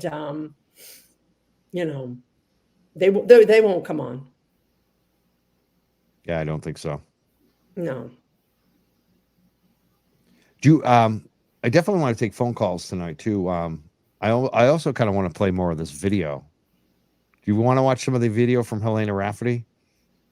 Yeah, it's entertaining. Sure. Yeah, you want to be entertained. Do you all have any final thoughts too? Like, am I missing anything? I know I offered that to you, but I think Paul had some final thoughts. Is there anything else that you wanted to bring up tonight that I'm not bringing up? You're going to say about the 17th. Yeah, we'll post more information about the 17th as it gets closer. I know people have been confused because there's a lot of information out there right now on several Facebook pages and media outlets. So we're going to try to sum it up. We're going to try to get our list of speakers, and we want to definitely put some sort of timetable together so it's organized. So we'll get that out to you this week. And what time do you think you'll be at the police department on? Like, if it starts at 1 p.m. at the Canton Rec Department. No, what do you think, Rita? How long will it take to walk there with all of us? Oh, 5 minutes. 5 minutes? It's that. It's right there. It's like 500 feet. It's not a long walk. No, it's not a long walk at all. Oh, so maybe I will do it. I was thinking it was like a mile or two, and I'm just like, I don't want to walk another mile or two that day. One important thing. I put so many miles on. I do like so many miles. Oh, that's right. The dogs. Yeah. It's like when you walk 10 to 15 dogs a day, by Friday, I am so friggin' tired. Yeah, it's not long at all. One important thing that we agreed upon, because if we were going to march down the street, we would have to go back for a parade permit. So we're going to stay on the sidewalk, and they're going to block off part of the street too. So at least 2 lanes of traffic can go by. So we need people to stay within that area, because otherwise we had to go parade permit and go before the board, and we wouldn't be able to get it done in time. Absolutely. And now Bert is attacking Rita in the comments. That's now he has a new name. That's when Bert gets. You know what, Bert? I was gonna. You know what? Should I ban him or put him in timeout? He doesn't bother me. I'm gonna put him in timeout. Albert, you're now in timeout, Bert. You're gonna have to stick around and wait. Try to get a comment in. Bad boy. He's like a little kid. He He came is, in with it's a so different funny. alias. Richio got put in the timeout too. I love Oh, putting good, him in the good, timeout. good. Oh, yeah, that was like 20 minutes ago. All right, good. His Jennifer Altman says, "Bye, Bert. Bert's a loser. Go to the corner." People laughing. Oh, Bert. Well, Bert can call in. That's good. Bert still has an option. Bert can call in when we open up the phone lines in a few minutes. Yeah, Absolutely. exactly. He'll hang up again. Yeah. Yeah. So yeah, let's play some of this video. I want to watch more of Helena Rafferty. She's just something else. We can laugh. Be deemed a criminal act. Additionally, we have an elected library trustee who, as of noon today, was still listed as a co-administrator on a social site that is allowing residents of our community to also be disrespected and dehumanized with innuendos, outright falsehoods, half-truths, and bullying comments. Don't you love when the police chief goes after free speech? Don't you love when the police chief weighs in on what was that, an admin? Was she criticizing? It sounds like she was criticizing George there. Is that George, was. the library trustee? Was. Yeah. That So was George, cool. who probably like kind of pissed off some of us a little bit by shutting that Canton Confidential. There's a reason when the police chief is friggin' calling this dude out, Right. like that's a lot of pressure. When Sure. when you're a library trustee, you're trying to get some other good stuff done in the town, and you're managing this Facebook group that you want to allow citizens to speak freely and not be censored. But obviously, you know, they do some moderation on it. Like that Facebook group is not unmoderated. They don't let stuff get carried away. If there's stuff that's questionable, George and John would take it down and Angela would take it down. I've seen them do that. But in this case, you have this police chief who acts like a goon. She's attacking the press right now. She's basically attacking George, who's doing a volunteer service for the town. George should have been thanked for what he was doing, John and Angela. Instead, they get attacked by the police chief in public. I mean, that's And the crazy. people that send threatening letters get nothing. And, you know, it's, you know, they're projecting what the other side is doing to us onto us. And it's the others, it's the people, it's the minority people who want people to believe that Karen is guilty. They're the ones who are attacking people. They're trying to silence people. It's not us. And it's not George. And it's not the planning board member that you referenced. It's none of those people. Those people are just speaking something that she prefers that they not speak. And so she says they're, you know, doing something wrong. They weren't doing anything wrong. They were speaking their truths. So she tries to shame him in public. Yes. With her using her office, which is like basically, you know, maybe we should file an ethics complaint against her. I'm sure people have. Have people filed ethics complaints against her? I'm sure they have. I haven't filed anything, but Because to me, she's using her, she's in her uniform in her official capacity, speaking as a chief of police, and she's playing politics right there. That is playing politics. Like that's, you don't tell a Facebook group how they should be managed. That's way over It's the line. intimidation. It's Yeah, intimidation. intimidation. it is intimidation. Yep. That's intimidation right there. Exactly. Absolutely. Not nine Comments people I holding might add. signs. That if were made in a school environment, would and should have every resident in this town in an uproar. Yesterday, I received an email from a concerned citizen related to the, and I quote, horrendous threatening posts on this site, asking me to address the issue, as she is worried about how it may incite people to act moving forward. Let me make one thing as crystal clear as possible as I continue with my comments to our residents. I embrace the fact that we live in a country where people can have different viewpoints. I respect everyone's right to voice those viewpoints under the First Amendment. I can appreciate that some people have questions on the O'Keefe case based on the limited information they have seen thus far. However, what I cannot accept is witnesses. Let me repeat that. Witnesses. These are residents who have not been charged with any crimes, being bullied in their homes, at their children's games, or on vacation, all under the guise of the First Amendment. This is a really slippery slope that, if allowed to continue, will cause a rapid decline in the amount of people who would ever step forward to be a witness in a case, and quite possibly the slow erosion of the criminal justice system. Oh my God. Conversely- What hyperbolic. That is so hyperbolic. I know. This one case is going to scare everyone forever testifying ever again. Like, that's such bullshit. Come on. It is. It is. This case is not like the rest. You know, it's not like your usual case. Olivia makes a note. She said, look how angry she looks. Look how mad she looks. She Oh, does. She very looks angry. very mad. Very angry. She could have been a hero that day. Yeah. But What? she chose to do. Why do you think she's so angry about it, too? I think She's Aiden got angry. on her that week too. I think Aiden had a few choice words for her that week. So I think that'll have to do with it as well. These are her friends. Yeah. I mean, these are people that, you know, I saw something today. I think it was 35 out of 43 Canton police officers are from Canton. 35. What is that, like 90%? There's something wrong with those numbers. You know, these are all her friends. When we met with her last week, I mean, she referred to Chris Albert as Chris every Yeah. single time. It wasn't Chris. Mr. Albert. It wasn't Chris Albert. It was Chris.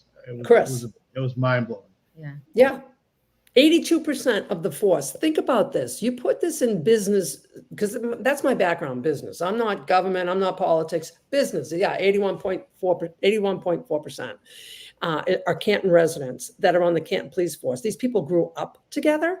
Now they work together. Now they build relationships with people. You think these people are going to be unbiased? No, Right. they're going to be biased. It's too much. If Right. you put this, if you worked for a company that had 82% family and friends, how productive is that company going to be? It's going to be very biased, and you're going to have limited opportunity for growth because everybody has the same viewpoint. You need to bring in diversity, and that's what we're lacking.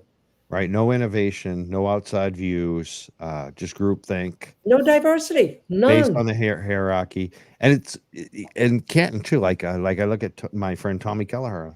Say my friend because I went to Bridgewater with him. Oh, His father and his grandfather were police officers in Canton. His grandfather was the police chief.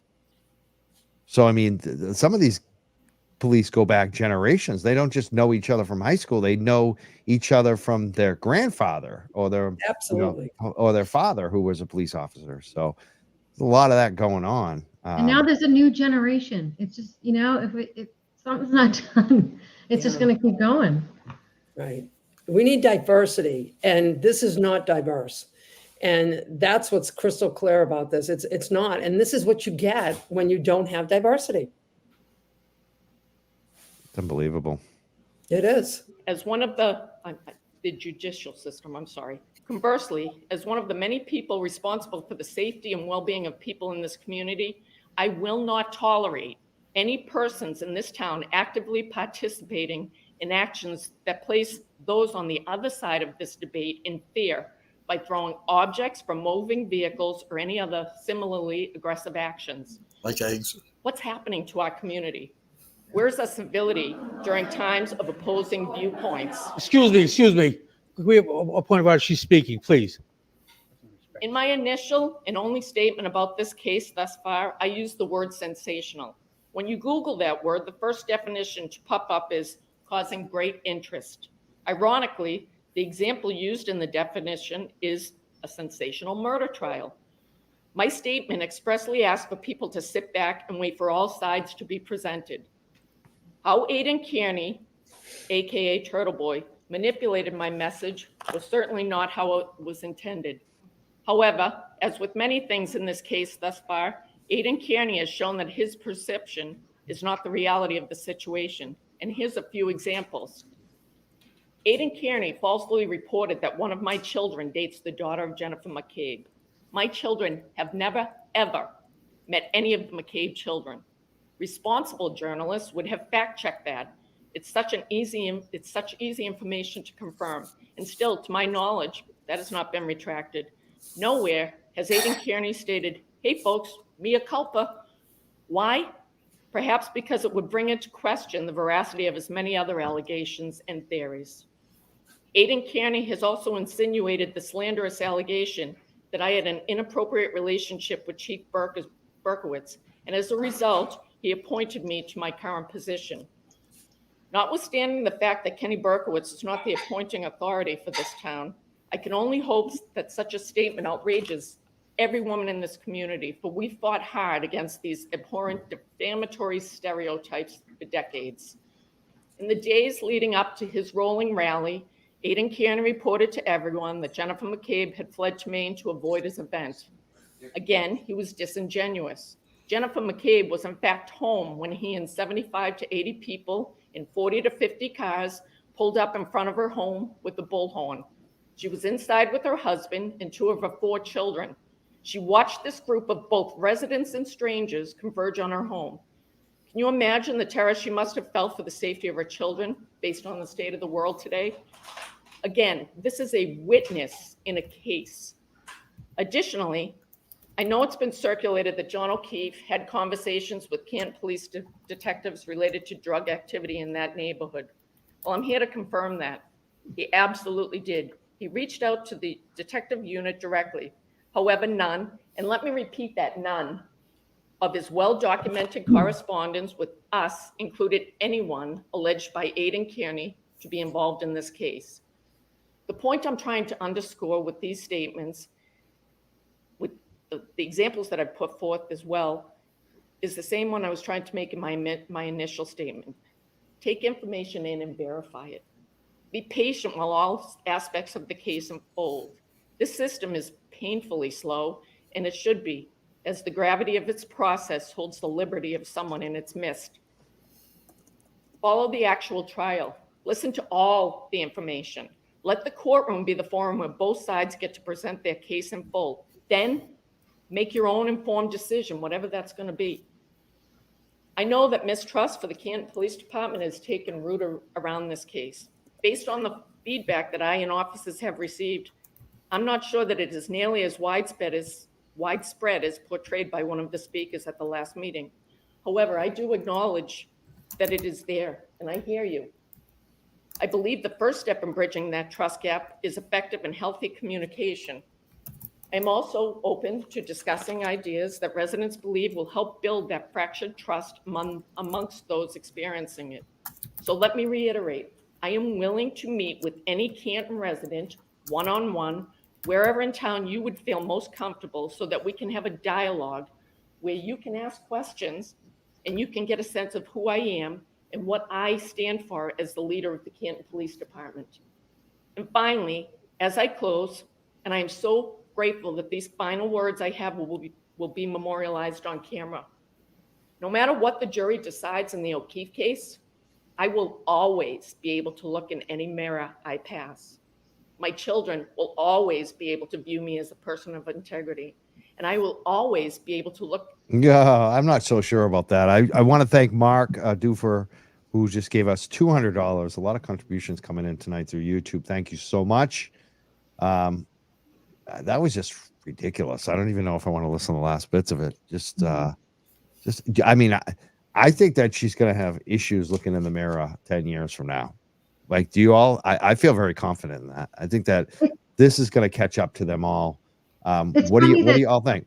Yeah, I'm sorry. I'm so angry. It's funny that she's talking about aiding manipulating her words.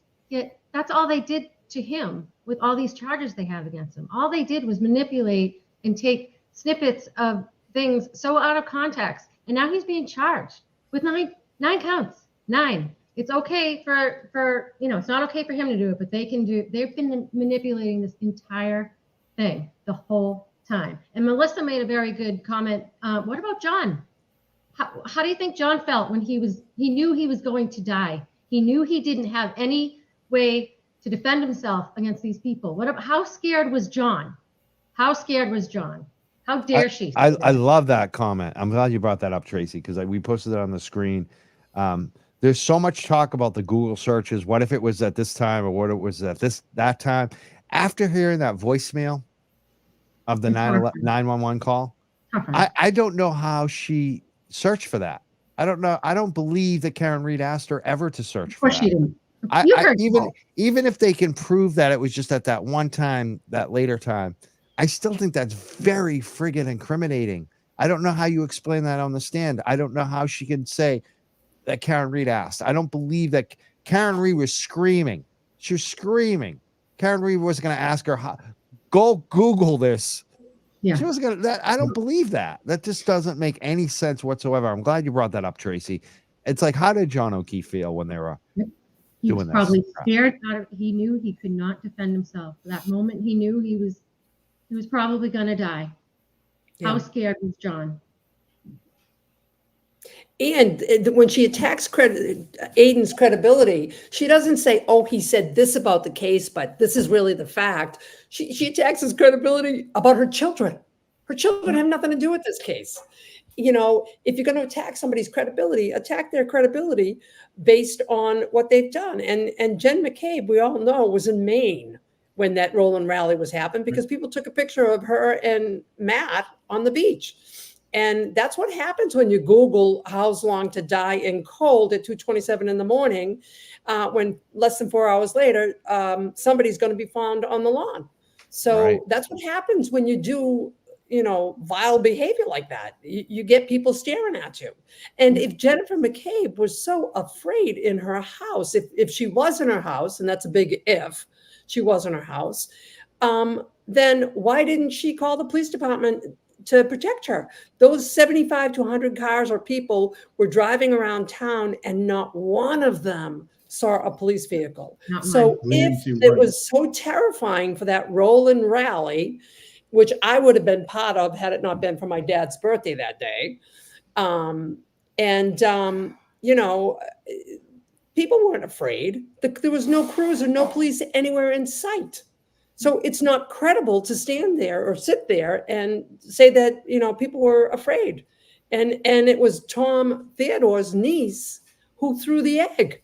So, you know, a select board member's niece decides that she's not happy with the Roland rally, and she's the one who throws the egg. Again, not the peaceful protesters. It's the minority of people who don't want the peaceful protesters to speak that are the ones that have the violent tendencies and the angry tendencies, not the peaceful protesters, not Aiden. It's the people who don't want us to talk because they don't want the truth out. I didn't know that the person who threw the egg was the niece of Tom Theodore. That's Yeah, she is. wow. Her niece. Yep. And his wife creates all these fake profile accounts on Facebook. Barbara Theodore creates fake profile accounts, and then she goes and, you know, writes negative stuff. I mean, if you're gonna post under your name. Have the Right. guts to post under your name, or don't post at all. Don't be a coward. If you Back don't to have the the Google guts, search real quick. keep your mouth Sorry. shut. No, that's Sorry, okay. Rita. I'm just all fired up. Back to I the was Google. too. Don't get Rita and I in a room. Just I love it. Keep going. back to the Google search real quick. I mean, most of us heard Karen's horrible screams, and you know, just I think about it, and it brings tears to my eyes. But she, like she said, she was the only one trying to save John's life.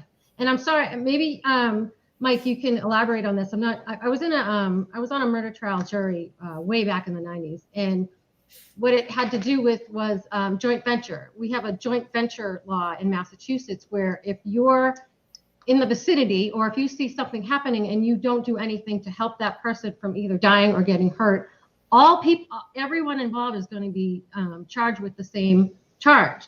So in my mind, please correct me if I'm wrong, if anyone knows, if one of them is guilty, they're all guilty. They're all guilty. No doubt So about I it. don't know what they're thinking about, you know, pleading this and pleading that. They did nothing to help the situation. They did nothing to help John. Oh yeah, I mean, if you rob a bank and you're just the getaway driver and someone gets Yep. shot or murdered inside, but you had nothing to do with the shooting, you just drove the car, you'll get Same thing. charged with the shooting and the murder too. So absolutely, they all have culpability here, and that's why it's so funny that Kevin Yellow Cottage Tail says, "Why wouldn't any of them have spoken or ratted yet?" It's like, didn't you read what Boston 25 said somebody has spoken. Somebody is speaking. I would guess it was Higgins, but it could be one of the wives. It could be one of those kids. There's so many people who could have turned, and if they haven't, they're crazy. Like if you're one of these people that just kind of witnessed it, and you haven't said anything to the feds or I wouldn't go to Michael Morrissey because you can't trust him. You don't talk to Proctor, but you should be talking to the feds. Like you could tell them the truth and get yourself out of this. You're not the one that did it. Talk. You got to talk because. And I hope and pray that the parents are giving them this advice too. If that were my kid, no, you go and you tell the truth. Absolutely. Unbelievable. What these kids witnessed is trauma. It is. And they all need help. They all need professional help. And their parents and their uncles and their aunts, they're all showing them that this is normal. This is how we do. Acceptable. Yeah. This is how we're these Canton, we rule this town. No, it's not. That's not normal. You're traumatizing your children for generations to come. It's horrible, horrible. So we're looking forward to this on Sunday. I want to make sure I get this back on the screen, and so anyone coming in late today, this is what we've been talking about. There's going to be a protest for the Canton Nine and First Amendment rights and for Turtle Boy and Free Karen Reed, but it's about the Canton Police. The protest starts at the Canton Rec Department, and it's going to go to the Canton Police Department. Starts at 1 p.m. on Sunday, this Sunday, December 17th. I hope everyone's there. I hope the weather's good. I mean, we have no idea what the weather's going to be like then, do we? I think it says rain right now, but whatever. It's just water. I hope it's one of those days where it's like 50 degrees and sunny. That would be perfect. Yeah. But I know a lot of people are going to be coming out. So join us, join everybody. I might even be there. I never go to anything and I may be there. Hopefully it looks good on the schedule. You never know what's going to happen with my busy life, but looking pretty good. I hope that a lot of people come out. Turtle Boy might be there. Some other shows are going to be there. Dave McGrath's going to be there. Tom CPU, Rita's going to be there. I know Angela said she might be there. So there's going to be a lot of great people. If you haven't come out to anything yet for Karen Reed or for the Canton Nine, this is the time to do it. I wonder if the Canton Nine will be there. I'm sure some of them will. Yeah, I was thinking that too. Are any of them going to come out, or are they worried about this? I think they're worried. They're worried. Yeah. Yeah, they're worried. I don't blame them. To kind of keep quiet, but I've asked them for some prepared statements. Maybe their lawyer might prepare something that we can read, so their voices will be heard. Awesome.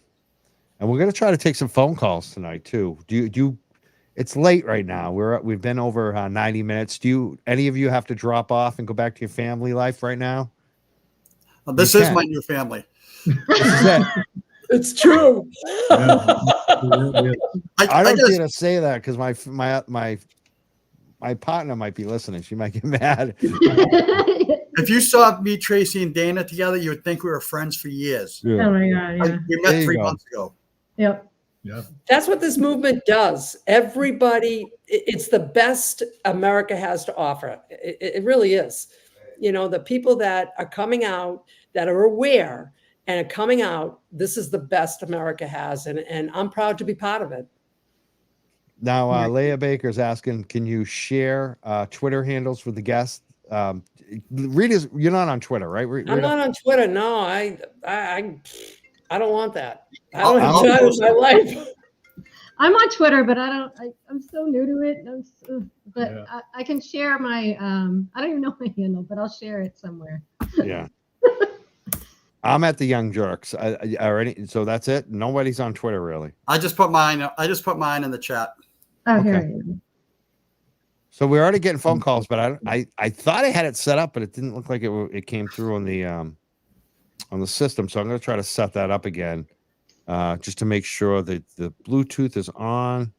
Yeah, it's not connected. Let's try it right now. People are calling and I haven't even put up the phone number. I love that people know the number now. All right, let's see who's Calling. You're on the phone. Who's this? It's Jean from Dorchester. Hey, Jean, how you doing tonight? I know your number by heart, Mike. I bet. I bet. I look forward to calling in. I just had one thing to say. So with this whole, the Google search, it pisses me off so bad that people just don't know how it works in this day and age. Pisses me off. So I used to work for a cell phone company. And years ago, if you remember, if you went into a store and you had to upgrade and get a new phone, they would transfer your data from one phone to another. We used to use the Cellbrite. So that's what we used to use to transfer people's data. It transferred everything: voicemails, text messages, contacts, pictures, videos, emails, everything. All right. So, and it would even bring over some stuff that you had deleted in the past. So sometimes you'd have to go through your phone again and delete all the stuff that you used to, that you didn't want on your phone anymore. So what I'm trying to say is, all these people that say that she opened up a tab and left it open, and then that went back in the morning and put it in, and that's the timestamp is in the morning, not at 2:27 a.m.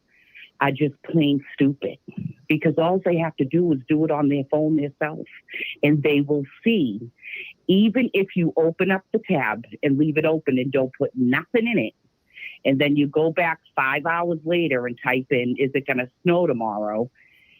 As soon as you do, that page opens up and it literally tells you what time. Doesn't matter when you opened up the tab. It's when you actually write it in and then hit go. That's when it timestamps.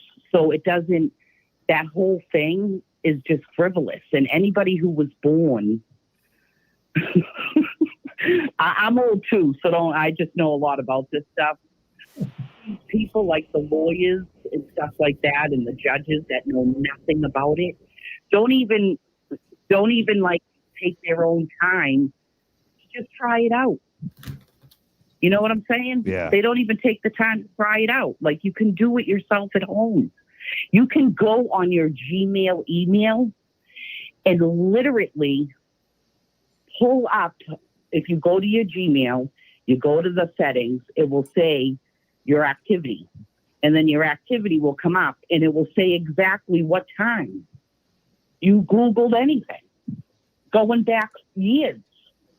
So like this little thing that is just common sense and you can do it yourself, people are like, no, she opened the tab. I'm like, you guys are all stupid. Like, you're a judge, you're a lawyer, you're a cop. Like, really? I know you were born in 19 whatever, but come on now. Right. 23. Thank you, Do a Gene. little upgrade Gene, I yourself. want to ask you real quick to get off that subject. What do you think about this protest that's happening on Sunday? I think it's awesome, and I'm definitely going to go this Sunday. Awesome. I haven't been like the 17th. I haven't been to a lot of things either. It's always like the wrong time or whatnot. But I'm thinking if Mike goes, I'll go, because if he goes down, I'm going down with him. I can't wait to meet you. That's a lot of pressure if I don't show up now. Oh, nobody's going down. Now I really hope my girlfriend doesn't listen to this one. She's going to be, all right. Thank you so much, Gene. Thank you so much, Gene. Gonna go. I need someone who will go down All right, if I you go guys down. have a good night. Thank you, Gene. All right. Thank you for calling. Have a good night. You All too. right, bye. Bye now. They're gonna have to deal with Gene if they try to Love take me. Let's see who this is. We got another call here. What? I know, right? You're live on the show. Who's calling? Hello. Hi, Hi. This is Suzanne C. Suzanne C. How you doing, Suzanne? Hi, Suzanne. Hi, Suzanne. Yes. Hi, guys. Okay. So, real question. Like, anyone can take this. How are you guys so amazing? Rita?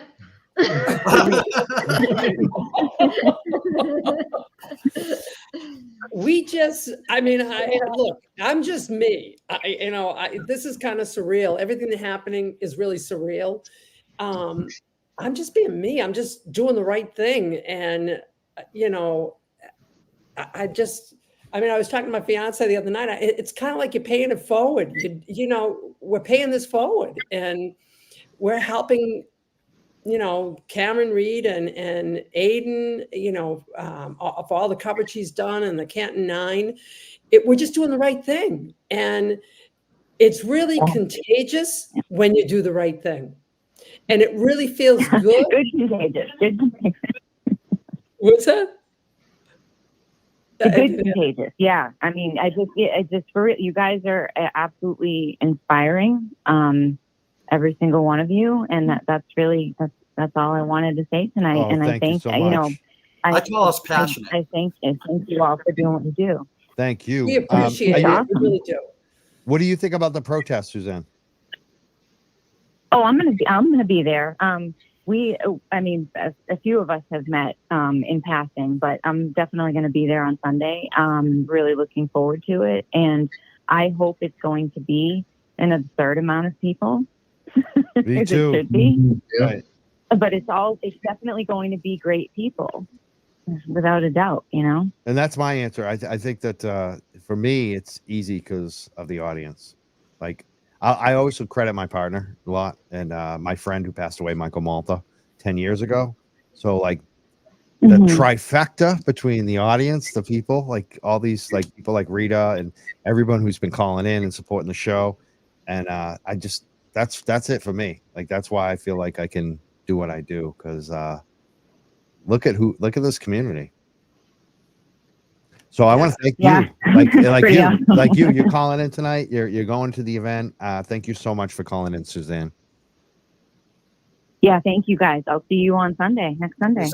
Thank you. We look forward to it. Yes. All right. Have a good night. You too. Bye, Mike. Thank you. Thank you. Bye-bye. Susanna C. Was it Susanna C or Susan C? Susan. I think it's Susanna. You guys know her, right? Yeah, Suzanne. Thank you so much for calling. Thank you. Good night. Good night.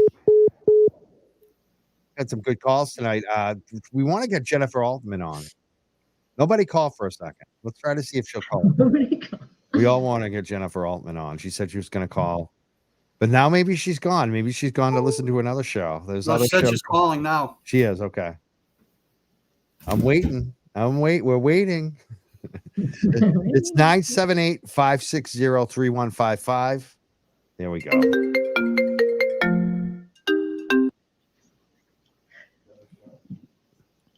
Hi, who's calling? Hey, it's Jen Altman. Wow. Hey. I just had to call and say hi to all of you. You guys are awesome. I've gotten to know you all separately and together, and I'm in such awe of you. Guys are awesome. You're awesome, Jen. Yeah, Yeah, absolutely. definitely not rude. I am not rude. It's just a figment of your imagination. I am definitely not rude. We got a lot of rude But I'm comments. going to try and be out there Sunday.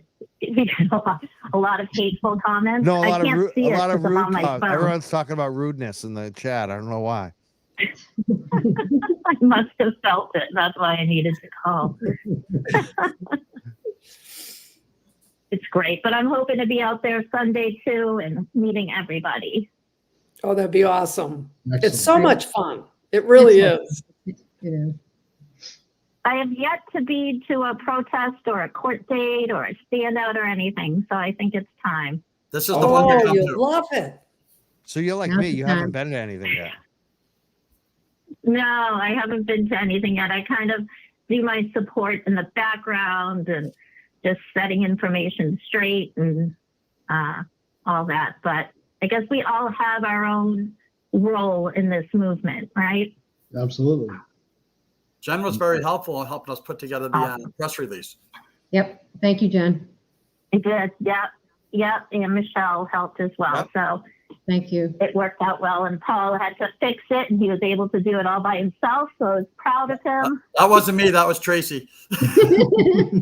Oh, great. Good job, Tracy. I'm the QC checker. All right. Well, I'll let you go take it. What was that? I said I'm the QC checker. Quality control. Quality Need control, that right? quality Rita? control. Yep. Gotta have that quality control. Yep. All right, I'll let you guys take some more calls. I just wanted to say hi. Oh my God. Everyone loves you, Jen. Everyone's saying you're not rude and that you're so sweet right now. They love your voice. So thank you so much for calling in This tonight. is how I am all of the time in real person. You can't read too much context into the written word, right? I'm very direct. I'm very to the point. I like to correct the things that are wrong and throw away the conspiracy theories and keep everybody on the right track. So that's my role. And we love that. And I'll continue.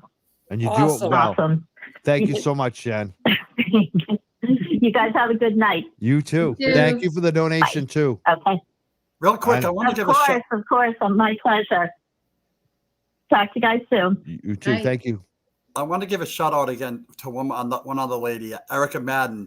Oh She's, yeah. Yes. she's supplying the hot chocolate so everyone can stay warm if it is cold on Sunday. Oh, that's awesome. Awesome. She's She's great. amazing. She owns the drive-in, the Yeah. Star Drive-In. Drive-In, yep. She's also having a fundraiser this Thursday. I think it starts at like 11 and it's all throughout yeah. the day. So we'll be there. A lot of people are going. So we When encourage is that? everyone- When is that? That's this week, This Thursday coming up. Yeah. Thursday. Yeah. And that's at night. 5:00, 5 to At 5 7. o'clock. Okay. Oh, it's 5. I'm sorry. Thank you. I think so, but it might be earlier. That's what I have. Okay. Oh, we had another call, but they hung up. Sounds like they had some feedback going. We'll try them again. There we go. Turn off your computer if you call in, folks, though, or turn it down. We don't want the echo. Who's calling from the Hi, 617? can you hear me? Yeah. Who are you? Where are you calling from? My name's Megan, and I am calling from Reno, Nevada. Oh, wow. Wow. Hi, Megan. And Awesome. I'm from Braintree. Oh, I just wanted to say, I love watching everything you guys are doing. Watching from across the country. I am disappointed. I'll be flying into Boston on the 19th because I'm from there, but I hope to attend anything that I can. I'll be there on January 5th at the next hearing. So if any of you are going to be there, I hope I get to say hello to you. we'll be Oh there. yeah, we'll be there. We don't You're miss gonna them. Are you going to be staying in the Braintree area? I stay on the North Shore with family, but I did grow up in Braintree. Okay. The North Shore's better, though. Come on. I'm starting trouble Yeah, tonight. I am torn. I'm torn. But yeah, I just wanted to say, I thanks for doing all of this. You guys are awesome. Rita is my hero, and I'm Jen Altman's #1 fan. How cool was that that she and called in? Thank huh? you. I was very excited. All right. Well, I didn't really have much else to say besides that. Well, thank you so much. I'm going to call you Reno. Yeah. All right. Sounds good. We'll see you in And don't January. forget- Have a good night. And don't forget to wear your Yep, free Canton sounds Reed good. t-shirt on your way home. Oh, I'll have it on. You know it. Good. Right. Thank you so much for Great. calling. Braintree via Reno Braintree connection. That's pretty Yeah. amazing. Nice. Yeah. Get a lot of comments. People asking what the phone number is. It's 978-560-3155. It should be scrolling at the bottom of the screen. You can find it there.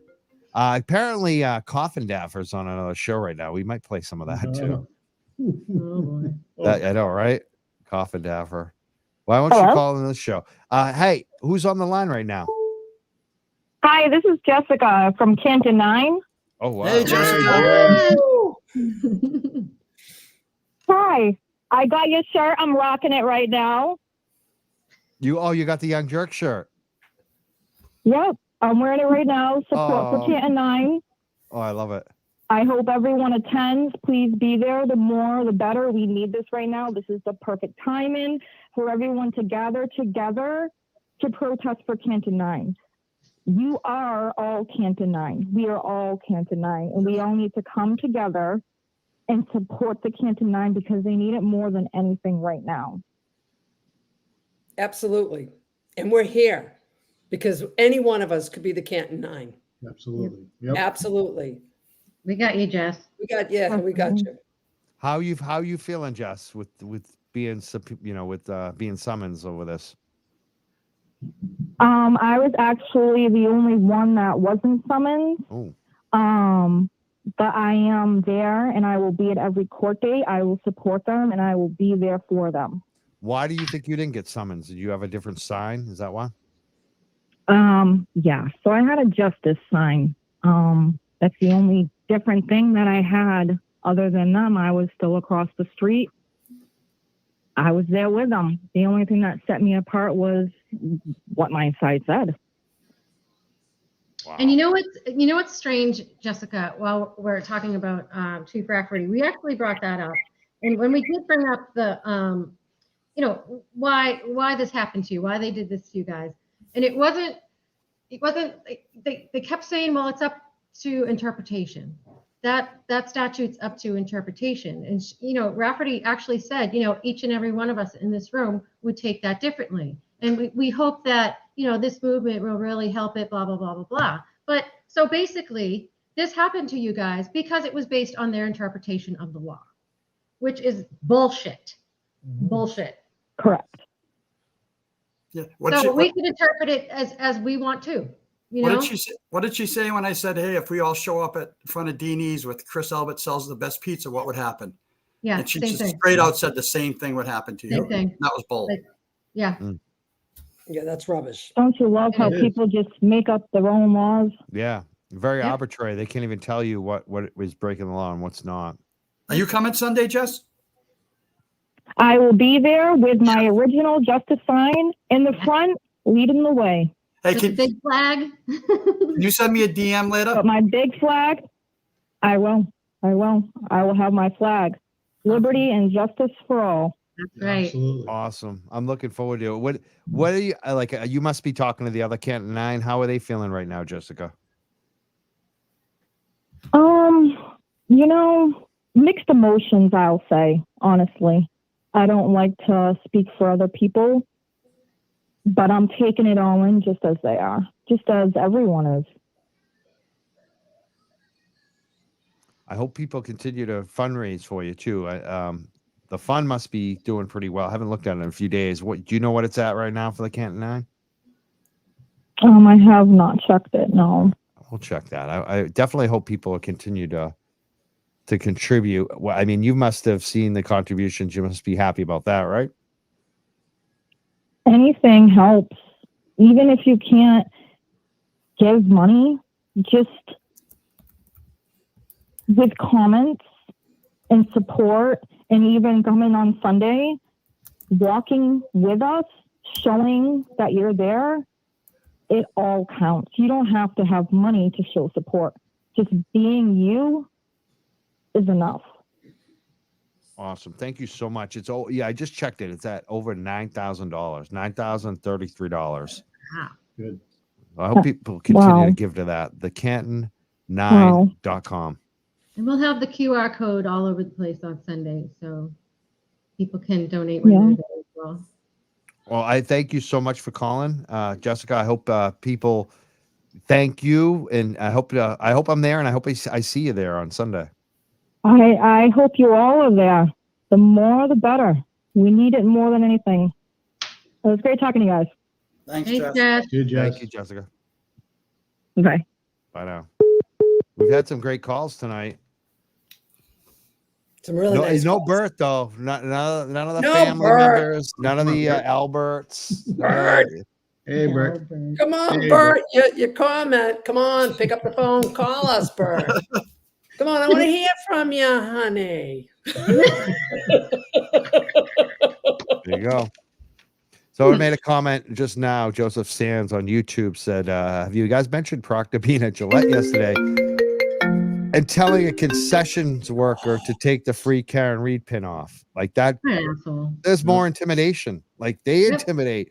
They're the ones who intimidate the public all the time. And she was at her place of business. Mhm. Yes. Right. Working. And he didn't And he tip her. didn't tip And her. he didn't tip Of her. course he didn't tip her. So we He got another didn't phone tip her. call. Who's on the phone right now? Hey, Mike, it's Glamour Food. Hey, The Glamour. other Suzanne. Hey. Hey, Rita. Hello. Oh, great. Hello, my darlings.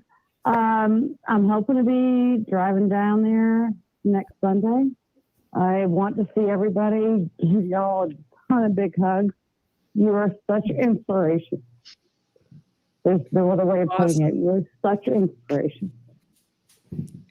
And, you know, keep the fight up. And, you know, hey, the anniversary of the Boston Tea Party this week.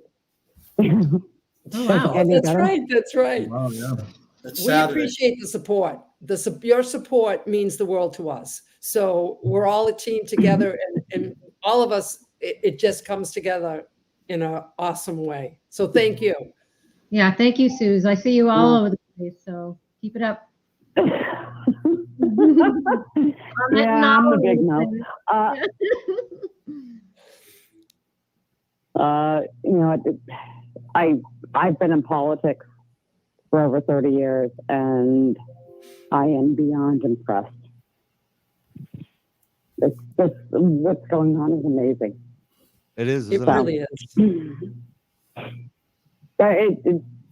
I'm getting verklempt. It really is. You know, this blows my mind. And I've said it a number of times, you know, Aiden, Karen Reed, this entire thing has brought some of the best people together. Absolutely. It's amazing. It really is. You're one of them, Suze.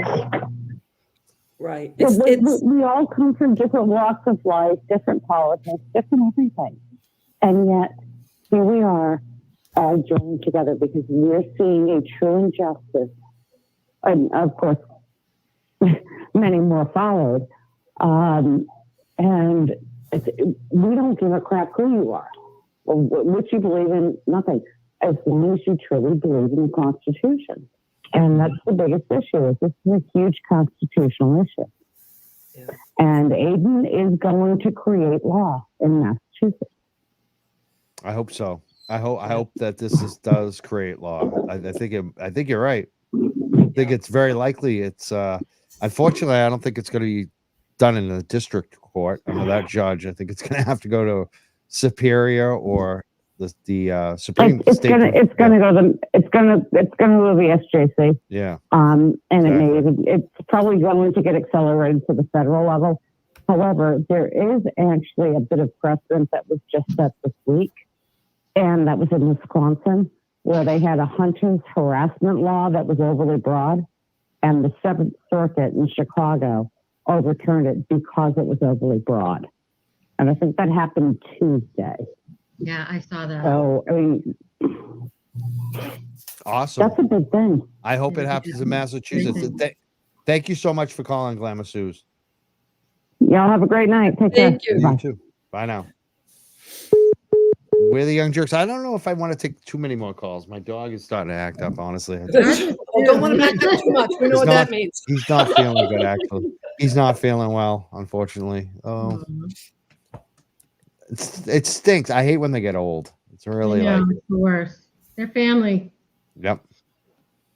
But I want to thank everyone for being here tonight. I did want to check out Coffin Daffer. Do you want to check out her out? Do any of you want to put yourself through that or not? Some people in the chat are like, I can't deal with her right now. Who said no?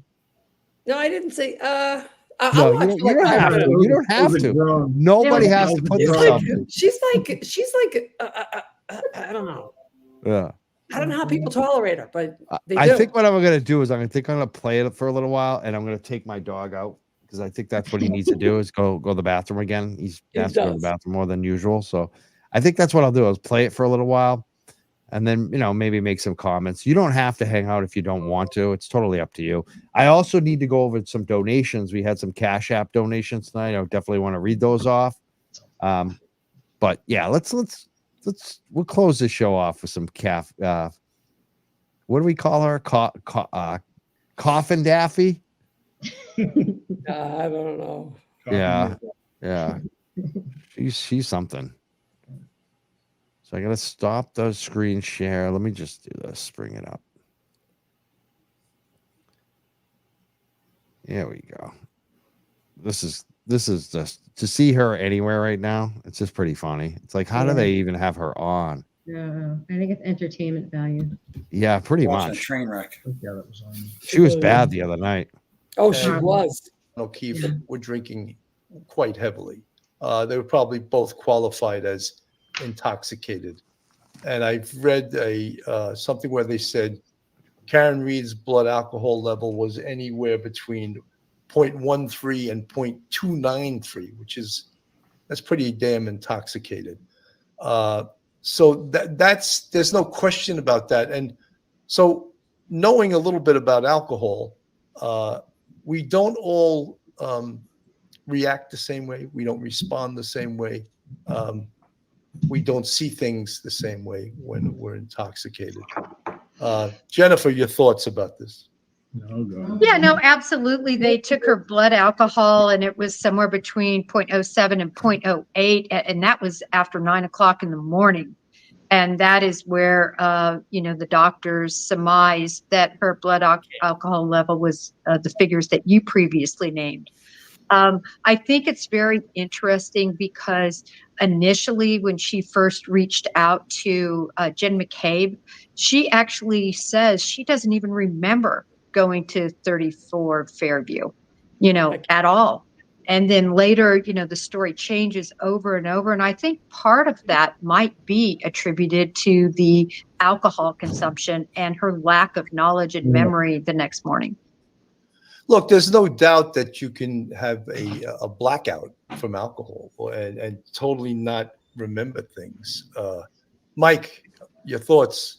Yeah, Billy, that's one of the issues for her is that she made statements to people. She suggested things. And then later on, as she sobered up after she had fallen asleep for a few hours, sobered up, went back and started doing a search. She still was suffering the effects of the alcohol, but she was a lot less impaired. And perhaps she was had a little bit more control of her faculties. But yeah, there it is. You've seen this as a police officer. I've seen this as a police officer. People can't even remember what they did. They're arrested. They're in central booking, and they don't really have any recollection of what they did. And you tell them, and they're going to deny it. And it's a shame, but there's this huge hole of a few hours where she doesn't really have anything constructive to add to accurately portray what actually happened. No, absolutely. And I want to read also what CNN says. This is what they said Karen Reed says happened that night. In court documents, well, hey there, ready to interview, test your credit knowledge? Let's dive in. True or false? In a 2022 survey, 40 ready to test your credit knowledge? Let's dive in. True or false? In a 2022 survey, 40 ready to test your credit knowledge? Let's dive in. True or false? In a 20 She called and texted him throughout the night, she said, but there was no response. About 4:30 a.m., Reed woke up screaming when she realized O'Keefe had not come home, court documents said.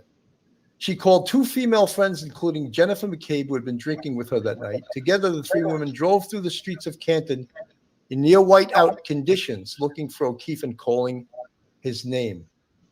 As the three women approached Fairview Road, Reed said she caught a glimpse of O'Keefe lying on his back in the yard. McCabe told authorities that Reed jumped out of the car in a panic and performed CPR on him, but he was not responsive. The women called 911. It was so dark, officers who responded to the scene said they needed to use a spotlight attached to a police cruiser to find the women. A medical examiner later determined that O'Keefe suffered multiple skull fractures consistent with blunt force trauma that led to bleeding in the brain. He also had two swollen black eyes, several abrasions on his right arm, as well as blood around his nose and mouth. Hypothermia was a contributing factor in his death, according to the autopsy. Reed and her legal team, which includes attorneys Alan Jackson and David Yannetti, have said she's been framed to protect the real killers. We know who did it. We know who spearheaded this cover-up. You all know, Reed told reporters after a court hearing in September, I tried to save his life. I tried to save his life at 6 a.m. I was covered in his blood. I was the only one trying to save his life. Now, the most important thing evidentiary-wise, Jennifer, right now is the defense is coming up with this theory that he was inside the house and he took a beating inside the house, and they dumped his body in the front of the house into the street. That in itself is almost the entire case, because that's their defense. And if it can be proven that he never ever made it into that house, then what kind of case do they have, Jennifer? Well, they don't have a case because the evidence does show he never made it into that house.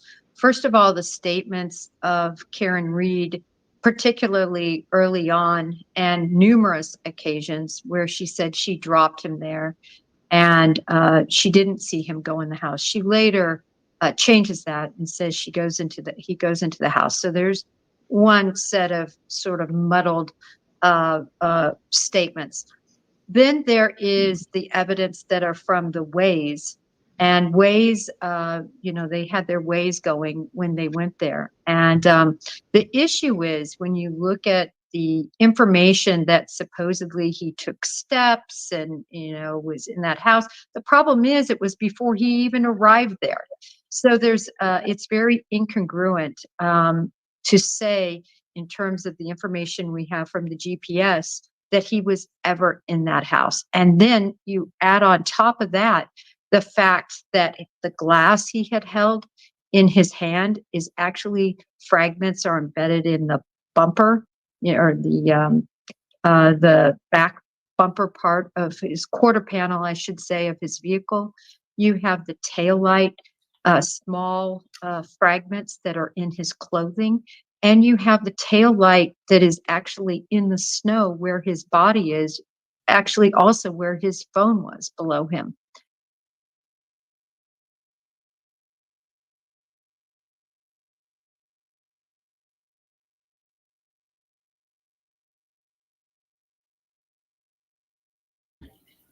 Oh, excuse me, I was muted. I just stopped it there. I don't know how anyone can take Michael Proctor seriously and not even bring up the federal laws, the federal case. She just ignores so much evidence and just goes right back to the state's case. I don't know. It just seems so shady that she does that every time and doesn't admit that there are issues in this case. She doesn't want to, but she'd be wrong. She'd have to admit she was wrong, just like everybody else. Yeah. She's lying on her lies. And she doesn't even know all the details. She proved that the other night when she was on Court TV. And she basically backed up the Karen Reed case and didn't even realize it. Like, that's how dumb she is. Yeah, she's an idiot. The taillight was intact when she drove away. Yeah. Oh, I mean, an idiot. And then they show this. Look at this. The whole taillight's gone. That's the picture they have. I mean, just that's the evidence that the state has, because they didn't take a picture before. I mean, yeah. How does she? Let's play more of this, because I don't even know how she can say it with a serious face. So there's just no evidence that he was ever in that house or drug out of that house. And there's no DNA on his face, on his knuckles, on his body from any of these 10 individuals that supposedly beat the tar out of him. How many people were actually inside the house?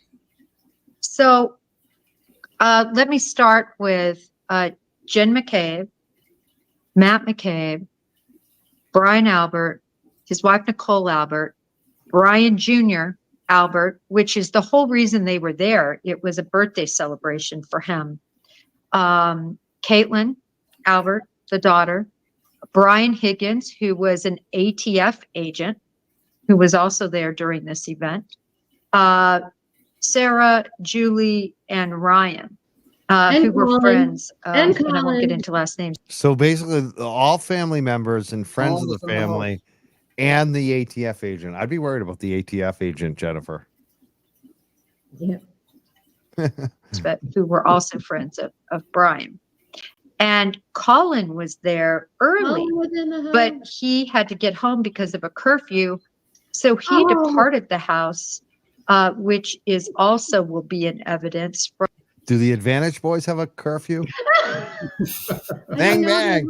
He's so tough, but he has a curfew. Yeah, not only text messages about to the person coming to pick him up, but the testimony of the the real look, the text messages.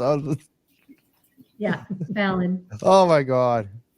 person who picked him up, brought him to his parents' house, and then, of course, his parents and his GPS. So all of that added together, Cullen Albert wasn't even there at 24 after the hour when they arrived, which is going to be a problem. You know, for Jen, that one of side. the things, and I see a lot of people in the chat talking about, and I discussed this a little bit with Professor Mike before we went on the air, and that's the Apple Watch that allegedly or shows him walking up whatever it was, 3 flights of stairs. And again, I am not an expert on Apple Watches, and I'm certainly not an expert on cell phones, but I know that the GPS in a cell phone is pretty damn accurate. In fact, when I was on the NYPD, we used to have a unit called TARU, Technical Assistance Response Unit, and they could go right to an apartment and place the phone right in the specific apartment using this device called Triggerfish. I'm sure it's much more up to date now. That was 12 years ago. I'm sure technology has moved even further, and the technology from placing the phone where it actually was. So if the phone was underneath his body, I mean, isn't it going to show that?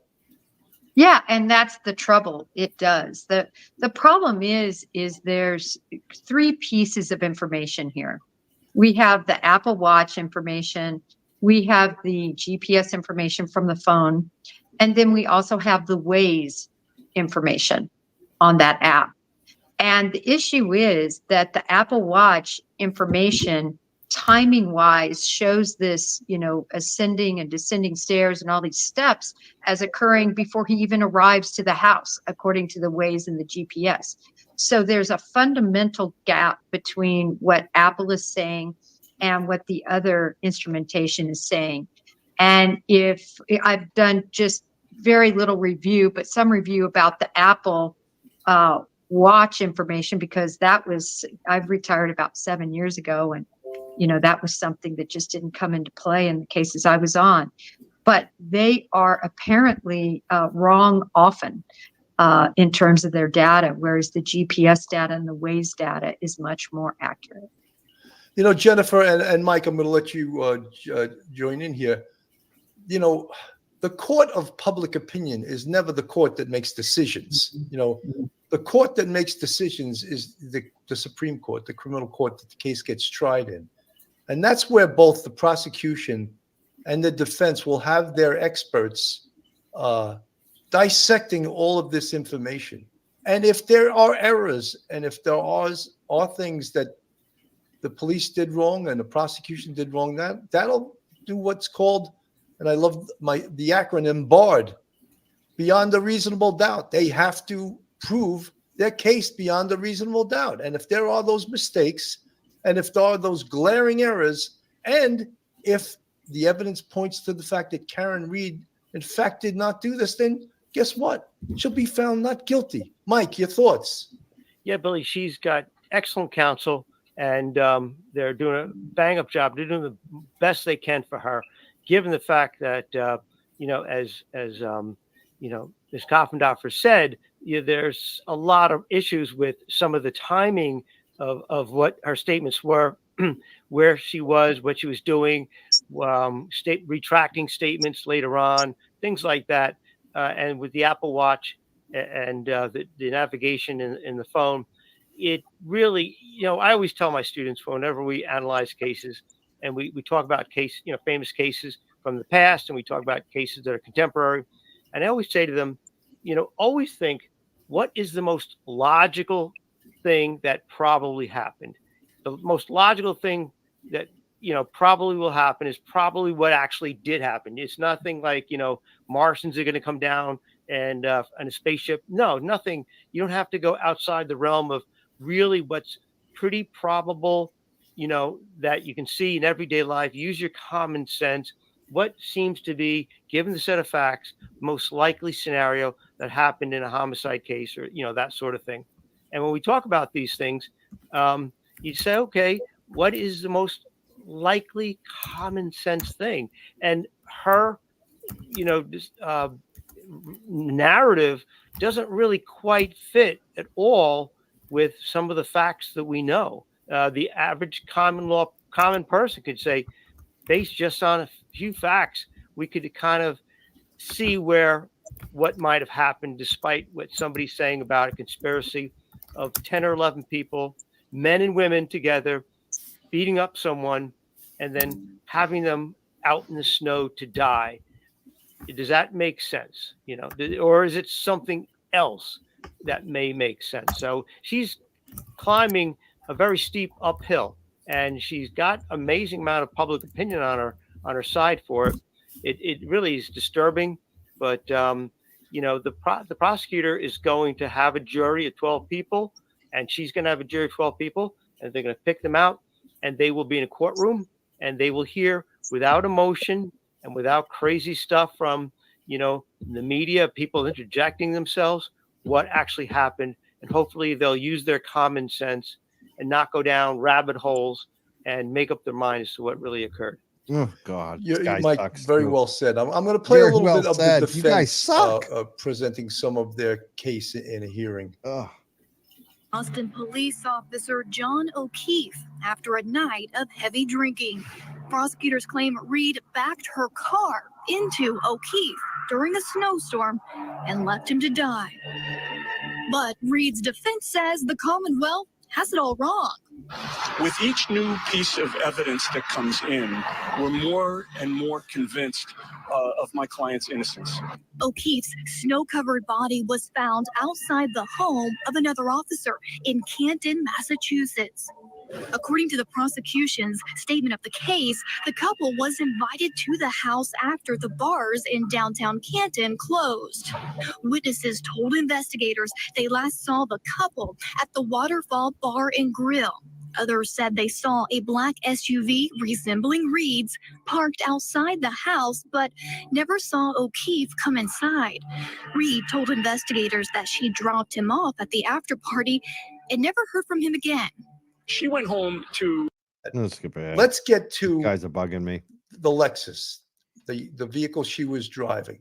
Now, that has a very sophisticated computer system in it.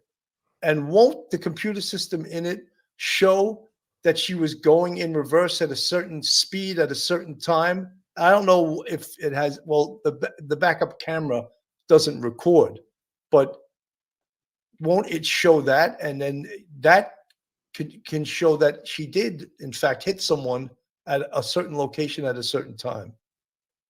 Jennifer, absolutely. That was Yeah, absolutely. It's going to show the speed. It's going to show any impacts. And really, I think this is going to be the smoking black box, if you will, of the case. I think that the Commonwealth, we haven't seen a lot of evidence regarding all that that's going to show, but I think it's going to be very damning. Jennifer, I want to show something, and obviously I want to show this because this is fair, and this disturbed me a bit too. And these injuries to his right arm. And the defense, of course, says that this proves he was inside that house. I think they had a dog, a German Shepherd, perhaps. And this shows that the dog attacked him. Those clearly are not blunt force trauma injuries.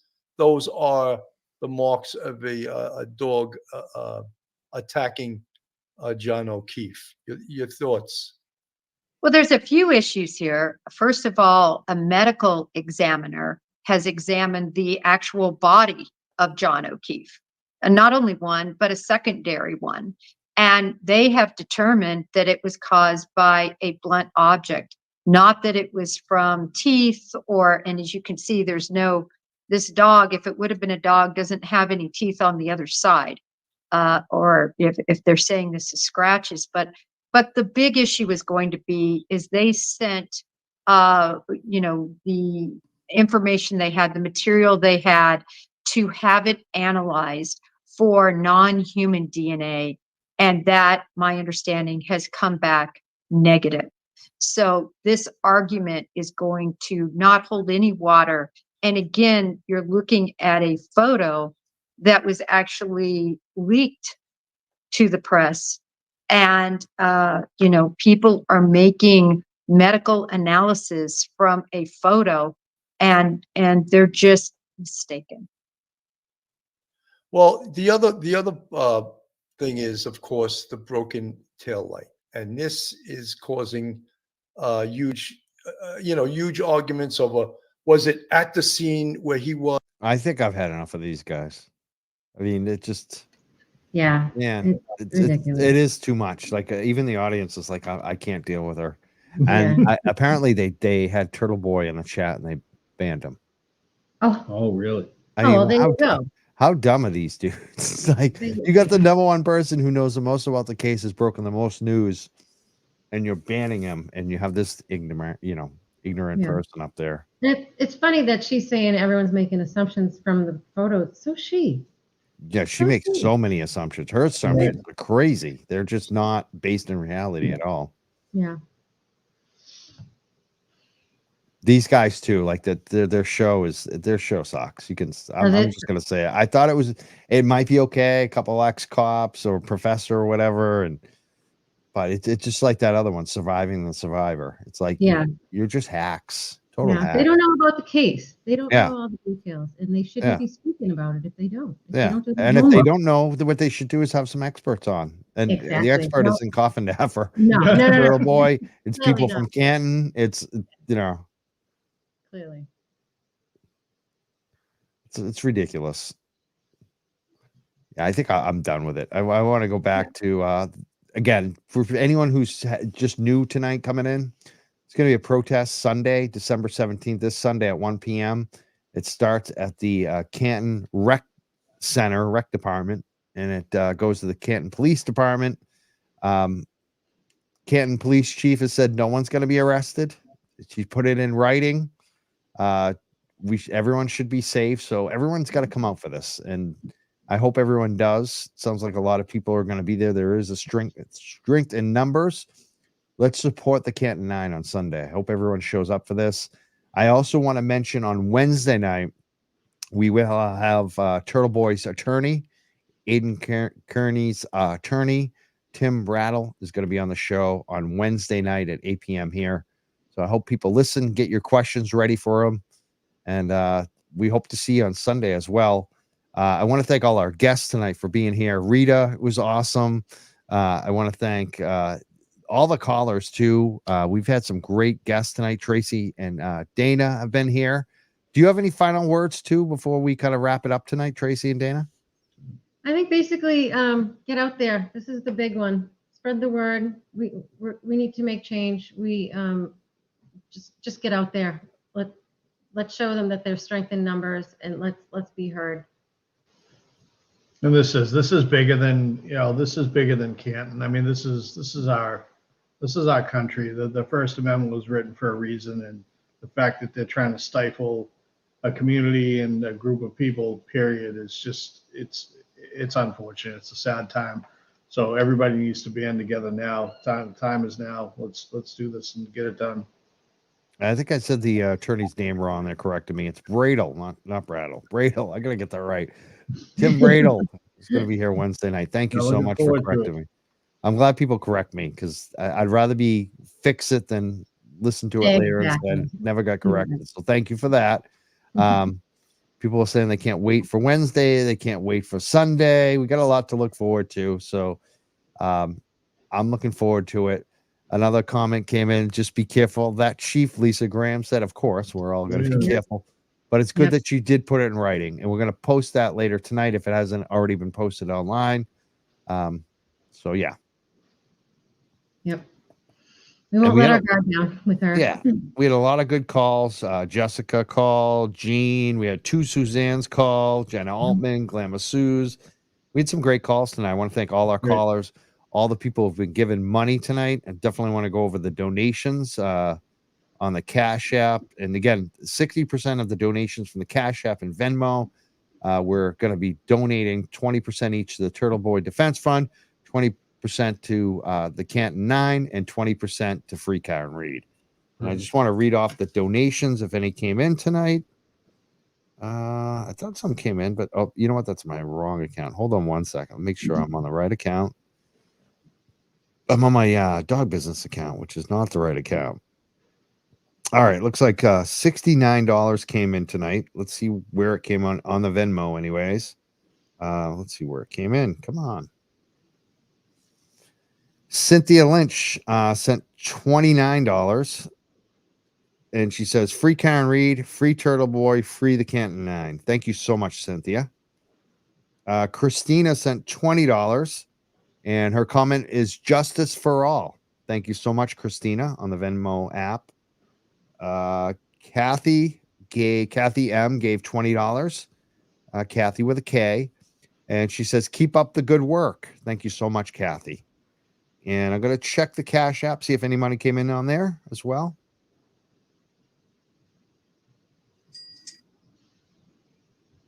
We just got another Venmo from Diane. She just sent $25.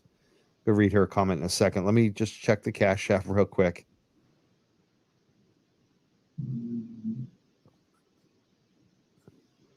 No money on the Cash App, but more money came in, as I said, on the Venmo. Let me see if she left a message as well.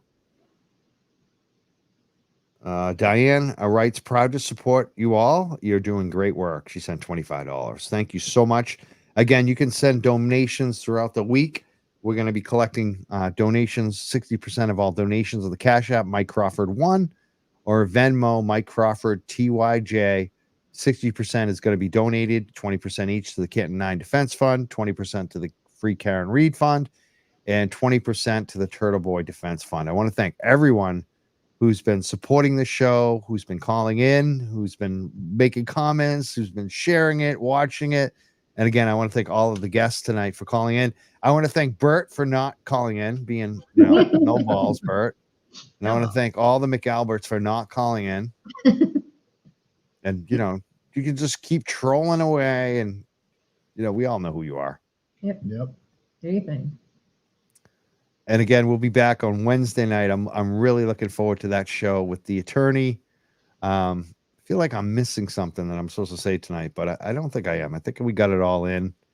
And again, I want to thank everyone for calling and watching the show. I just want to go through the YouTube donations in case we haven't recognized them all. Here was one from Luna's mom, 24. She sent $5. She says, Jennifer is bought and paid for. Why is anyone ask her anything? So I want to thank Jennifer Coffindaffer. She helped us get that extra $5 donation. Luna's mom wanted to make a comment about that. Thank you so much, Luna's mom, for sending in a $5 donation. Oh, it looks like she made a second comment too, and another $5 donation. She says, does she realize that this is all public record? I hope the court TV remembers this crap that she spews. I hope so too. I think Turtle Boy is so right on this, that we got to keep receipts on all of these people. The Wendy Murphys, the Brian Riccios, all of them. Coffindaffer, so Kevin from Yellow Cottage Tales, because they're going to dirty delete once they have been proven wrong, and they're going to pretend they're going to try to rewrite history later. So definitely do not let them rewrite history. Eric also sent $20. He said, outstanding people supporting Canton and Karen Reed. Millions of CNN viewers had their eyes open today. I didn't even get to that either, which was, this right here. CNN did a huge story. A police officer's death has torn this Boston suburb. We did mention it briefly, but it's good to bring up again. That was huge to see that today. To see my own family was sending me that. They're like, did you see this? And I'm like, yeah, sorry. I did see it. They linked one of our videos, actually. And again, I want to thank Mark D. He's the man. Good guy. I've met him. Really good guy. $200 he sent tonight. Really appreciate that, Mark. And also Calamity Jade sent $9.99. She said, all my heart and support to Canton. I think I already went through some of these. Leah Baker, $19.99. I think we went all these. Scott McGinnis sent $40. And Glenn Masu sent $10. Jennifer Altman sent $19.99. And we also got a 99-cent super sticker. And other folks, too, you can also subscribe, become a paying member on our Facebook or our YouTube. I really appreciate that. I've been seeing some people sign up. Again, I want to thank everyone who's been supporting this show. And I want to thank all our guests tonight. Thank you, Tracy. Thank you so much for coming on tonight and speaking up on this and organizing this. This is, I mean, you must have been a little bit scared at first when you were considering doing this, were you? It's funny because a year ago, I never would have spoken up against anything. I just, I saw this injustice, and the first thing that I did was join Aiden in the peaceful, the rolling rally. And there's nothing else. I don't question it at all. I'm not afraid. I just want to speak up for the people of Canton and be their voice. There's nothing that I'd rather do with my time right now other than be with my family. Awesome. I want to thank you so much for doing this, and Paul as well. And I hope it's having really successful on Sunday, and we'll be checking it out. If, hopefully I'll be there. If not, I'll be watching from walking dogs. Hopefully I don't have any dogs to walk that day. Let's just keep our fingers crossed that I don't get any work at the last minute that I can't refuse. So I think Tom DeRosa said he was going to stream it live too as well. So yes, so I'm sure a lot of people will be creating some content from that as well. So yeah, excellent. Well, thanks, Mike. Thanks, Mike. We appreciate it. Thank you so much. And we had a comment again that just came in. They said, "What show is it that we were just playing?" That was called Off the Cuff. I should definitely say that since we were playing some of their content. It's called Off the Cuff. It's a YouTube show. You can watch the rest of that later. I guess they let Turtle Boy back in, is what some of the commenters were saying. Yeah. So I wasn't impressed by their show tonight. No. Just from what I saw, I don't know if it gets any better, but it didn't look pretty good. It didn't look good. It didn't look like the Galera. Someone just made a good comment on the Galera. They said the Galera is a smart boy. Yes, he is. Yeah, he is. He's I like the excellent. Galera, and he's got a good perspective on life too. I like how he. So I thank you so much for calling, and we're gonna wrap it up tonight. Thank you everyone for listening. We'll see you all on Wednesday night, 8 p.m. Thanks, Mike. Thanks, Mike. Bye. Thank you. Bye, everyone. Again, we're the Young Jerks, and if you haven't, make sure you follow, subscribe. Make sure you're liking us. Wednesday night, this guy Tim Bradle gonna be here on the show live. Looking forward to this. And again, make sure you're at this protest Sunday, December 17th. This Sunday at 1 p.m. Starts at the Canton Rec Department. There's parking there. The police chief is aware of it. She said nobody's going to be arrested. We're going to post her comments, her emails to the organizers. People should feel safe protesting. This is a protest of the police department. This is a protest about what they did to the Canton 9. Please show up in mass numbers. Bring all your friends. Make sure your car is full. Hopefully we'll see you there Sunday. But again, we'll see you here Wednesday night, 8 p.m. no matter what. Mike Crawford checking out. Thank you, everybody. Good night.